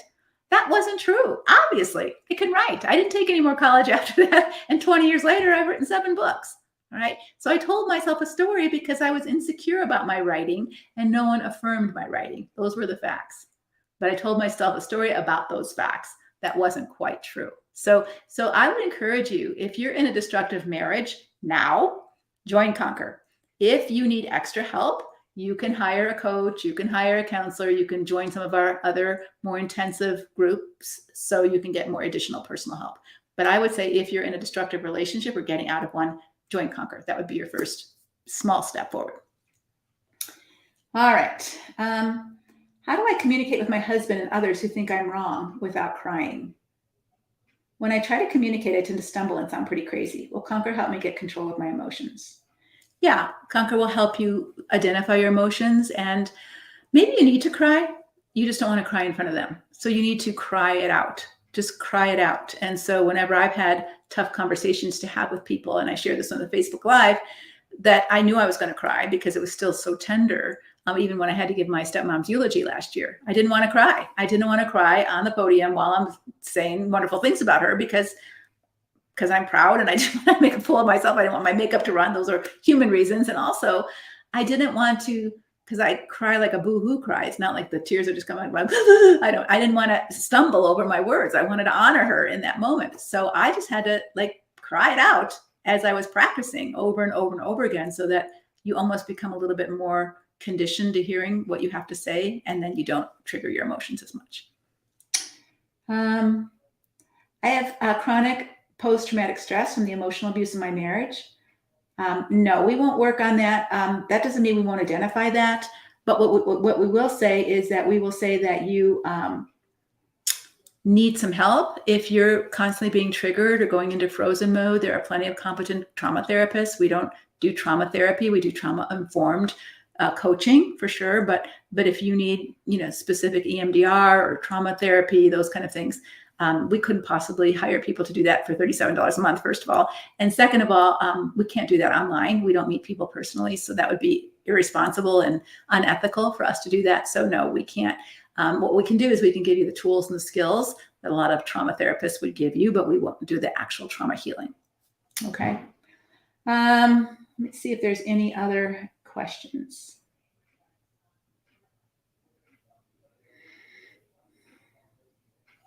I was always told that men lead the home. My husband's not a leader. Isn't he supposed to lead the family? How do I get past expecting this? I feel like I only see his weak spots, but not some of the good he does. Or is this trying to download his behavior? Well, I don't know what you do. How would you define leader? Put in the chat, how would you define a good leader? Because maybe your understanding of leadership is wrong. Maybe he is being a good leader and you're just misdefining leadership. So what would you define as a good leader? Because it's not a bossy person. It's not someone who takes charge of everything. So maybe that's what you're hoping to function more as someone who would take charge of the family, take charge of you, take charge of the finances, take charge of devotions, take charge of everything. And that's what you're defining as leadership. And your husband's not a take charge kind of person. So how did Jesus describe leadership to his disciples? It's like servanthood. Servanthood. You get to serve first. If you want to be the leader, here's how you do it. You wash everybody's feet. So is your husband serving? Is he serving the children? Is he serving you? Is he sacrificially giving of himself? Is he showing your family how to do that? That might be more in line with biblical leadership than a taking charge, authoritarian kind of dictator person. So certainly we want someone to drive the bus of the family, but does it have to always be the man? I mean, if we go on vacation, my husband drives, I drive. We both are competent to drive. It's not like one person only drives. So we want some initiation going on in the family about, family life and finances and all those kind of things. But the idea of leadership is really biblically oriented in service and servanthood. So is your husband doing that? That would be the question. So we're almost over with, and I'm going to share with you one more thing that I think will help some of you. So I've got some paintings back here. So let me get up. Oh, I've been sitting for 3 hours. Hold on. Let me get up and get one. Hold on. I'm going to get this one here. This is our painting that represents our theme for our Conquer conference that's coming up in November that Lisa's going to be at. But I want to show it to you even if you don't go into Conquer, because I think it represents some of what we've been talking about today. So our theme for our conference is Rising Up to Wholeness. Rising up to wholeness. Just like Lorraine said, I have learned to rise up to my wholeness. I have value now. I know who I am. But these aren't all the same. They're not all the same. We've got sunflowers, we've got dahlias, we've got other kinds of little flowers, leaves. So not everybody's the same, and not everybody's perfect. Like this flower is not perfect. These leaves are not accurate, actually. They're not perfect. None of these flowers are made perfect. The leaves aren't perfect. And if you look really closely, you see all the mistakes, not mistakes, but intentional. Like there's scratches, there's ickies, there's marks, there's lots of black. Every single flower has black around it and black in it.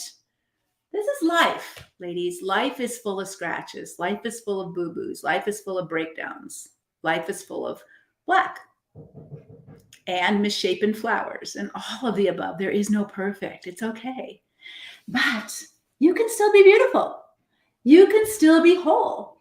Even with all your ickies on your page, you can still be admired and valuable, and someone can still love you. You don't have to be a perfect picture to rise up to wholeness. And so I just want to leave you with that final thought that you don't have to be perfect to be loved. You don't have to have no black marks on your paper to be valuable and to be beautiful. I have had people offer me money for that picture. I'm giving it away at my Conquer conference to one of our lucky Conquer sisters. All right. But it's a picture of what does wholeness look like? What does wholeness look like? Not perfection in marriage, not perfection in you or your husband. But it does look like beauty, peace, overall wellness. And you can still see the black marks, or you can still see the weaknesses. You can still see the misshapen flowers, and it's not a big deal. You can deal with it, all right? Unless someone is actively shooting bullet holes through your picture or taking a knife and wrecking the canvas. Well, then it's going to look like disaster, and you don't want to let that happen. So I want to help you. We want to help you on our team to rise up to wholeness, to be all that God called you to be, to conquer your fears, your insecurities, to conquer your beliefs that you're not good enough, that God wants you to stay and be a missionary to your abusive husband. These are wrong stories that you're telling yourself. They have nothing to do with the facts of God's word or what God wants for you. But it's stories that we create that create the rest of the story. So I'm going to take you back to the very beginning, to that question about your future. What kind of future do you want to create?